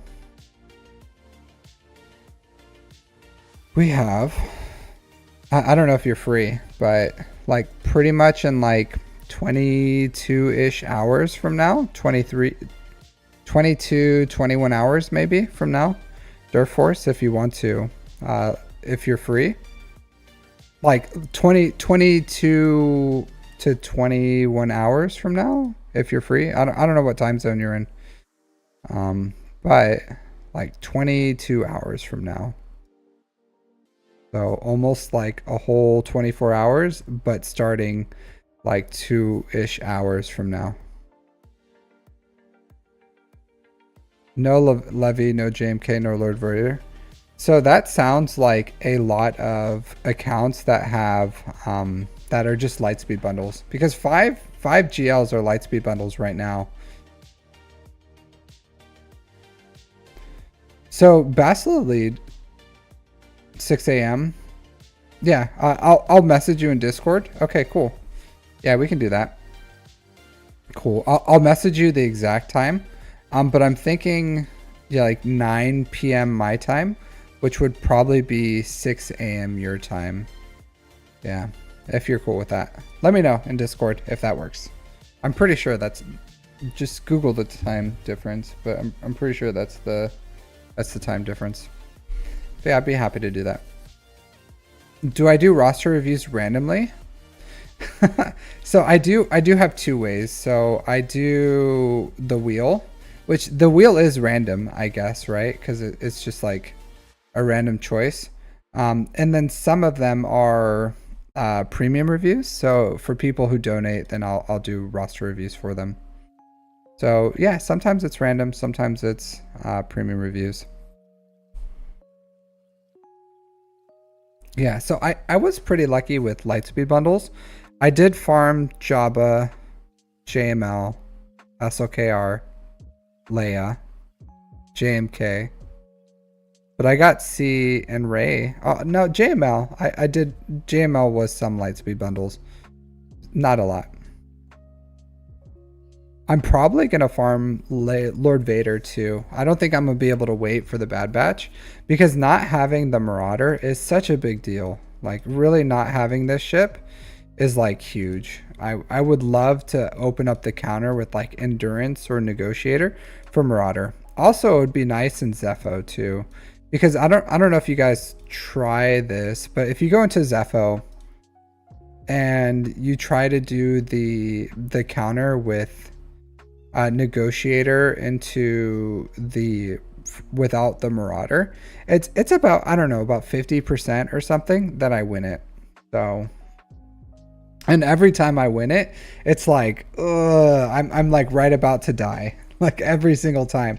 So it would be nice to have the Marauder for this, and I don't think at the gear level my Marauder is, it would be able to like survive. So that would be nice, because that's an extra, what, like million or something, or 682. Yeah, that's like nothing really. So this is the prize, which I did beat this time around. So yeah, and you don't need his Omicron to beat this. So I do Cal, JMK. What other ones? The biggest one is Shock T, like Jedi Knight Luke, and then I think Grandmaster Yoda or something, and I'm able to beat this. And the biggest thing is like Shock to put Taunt on JML, and then you can beat it.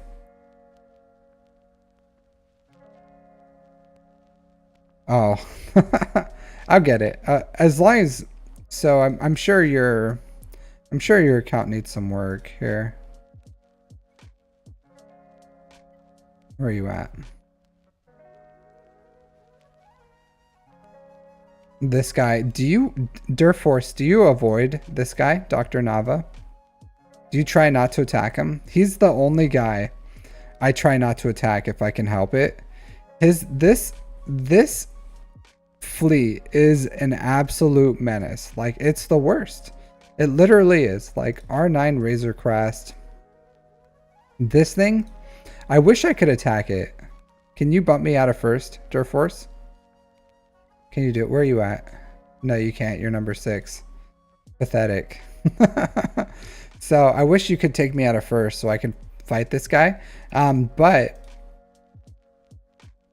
he is strong. Yeah. So I have a pretty good win rate with it. I've only lost once, but it's literally the only match I've ever lost in like Fleet Arena is against that fleet. And he just killed, like, legit. I started and then he just like, he killed my bomber straight up. Like just straight up killed it. And then he killed my Fury class interceptor. And then he ulted me. I was like, what? I bumped you out of first today? Yeah. Well, you know, someone's got to do it, right? No, it wasn't me. It was Enrius. Enrius bumped you out of first. So, because I beat Enrius for first every day. So, because I remember I was gonna attack you on number 3 because you were first, and then you were third, and I was gonna attack you, but Homolk attacked you at the same time I was going to, and he bumped you to number 6, which is unfortunate for you because, or fortunate I guess, because otherwise you'd be number 7. So yeah. But 100%, I was like right about to attack you, and then you got like bumped by this guy, and he's like right after me or something. So I try not to attack him if I can. Homolk. Maybe not right after me, but he's somewhat after me. So yeah, where is he at? Payouts. Homolk. In a day. Yeah, so he's the one, he goes right after me. He's the payout right after mine. So I try not to bump him if I can. It's being a bro, you know what I mean? 6 is fine.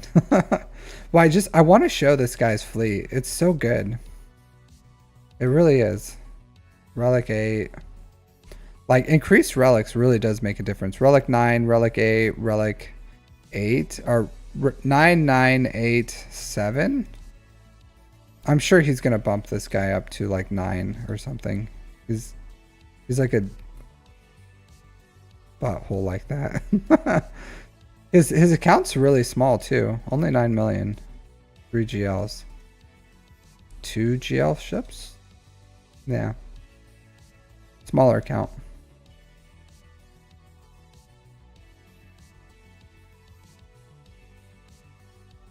Yeah, Remizus, that dude, he stopped complaining, but he used to complain a lot. Like he used to.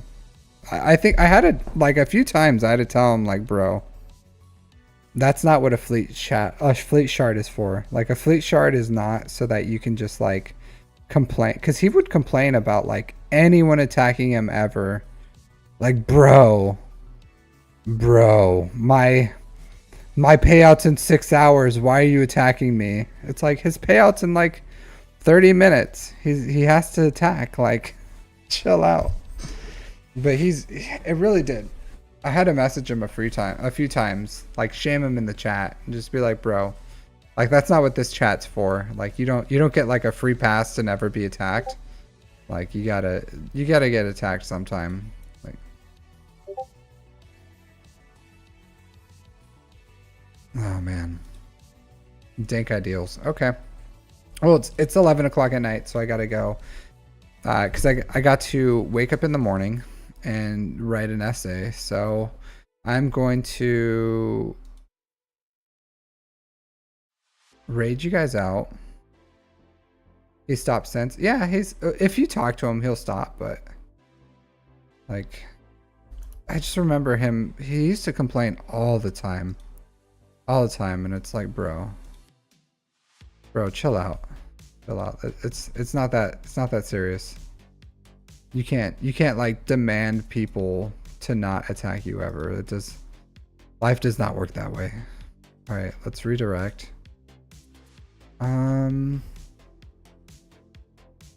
no one in live too. On and live. Wednesday TB with bones? Yeah, sorry I can't redirect you guys. Alright, but always a pleasure. Thanks for hanging out, guys. So tomorrow I guess I'm doing a mod review or a mod workshop around this time. So I will see you all 21 hours from now, I guess. 22, so around there. Take care, everyone. I'll see you next time. Thanks for hanging out. And thank you, Glurmit and a Mountain Goat, for the donations. I do appreciate it. So have a wonderful night, everyone.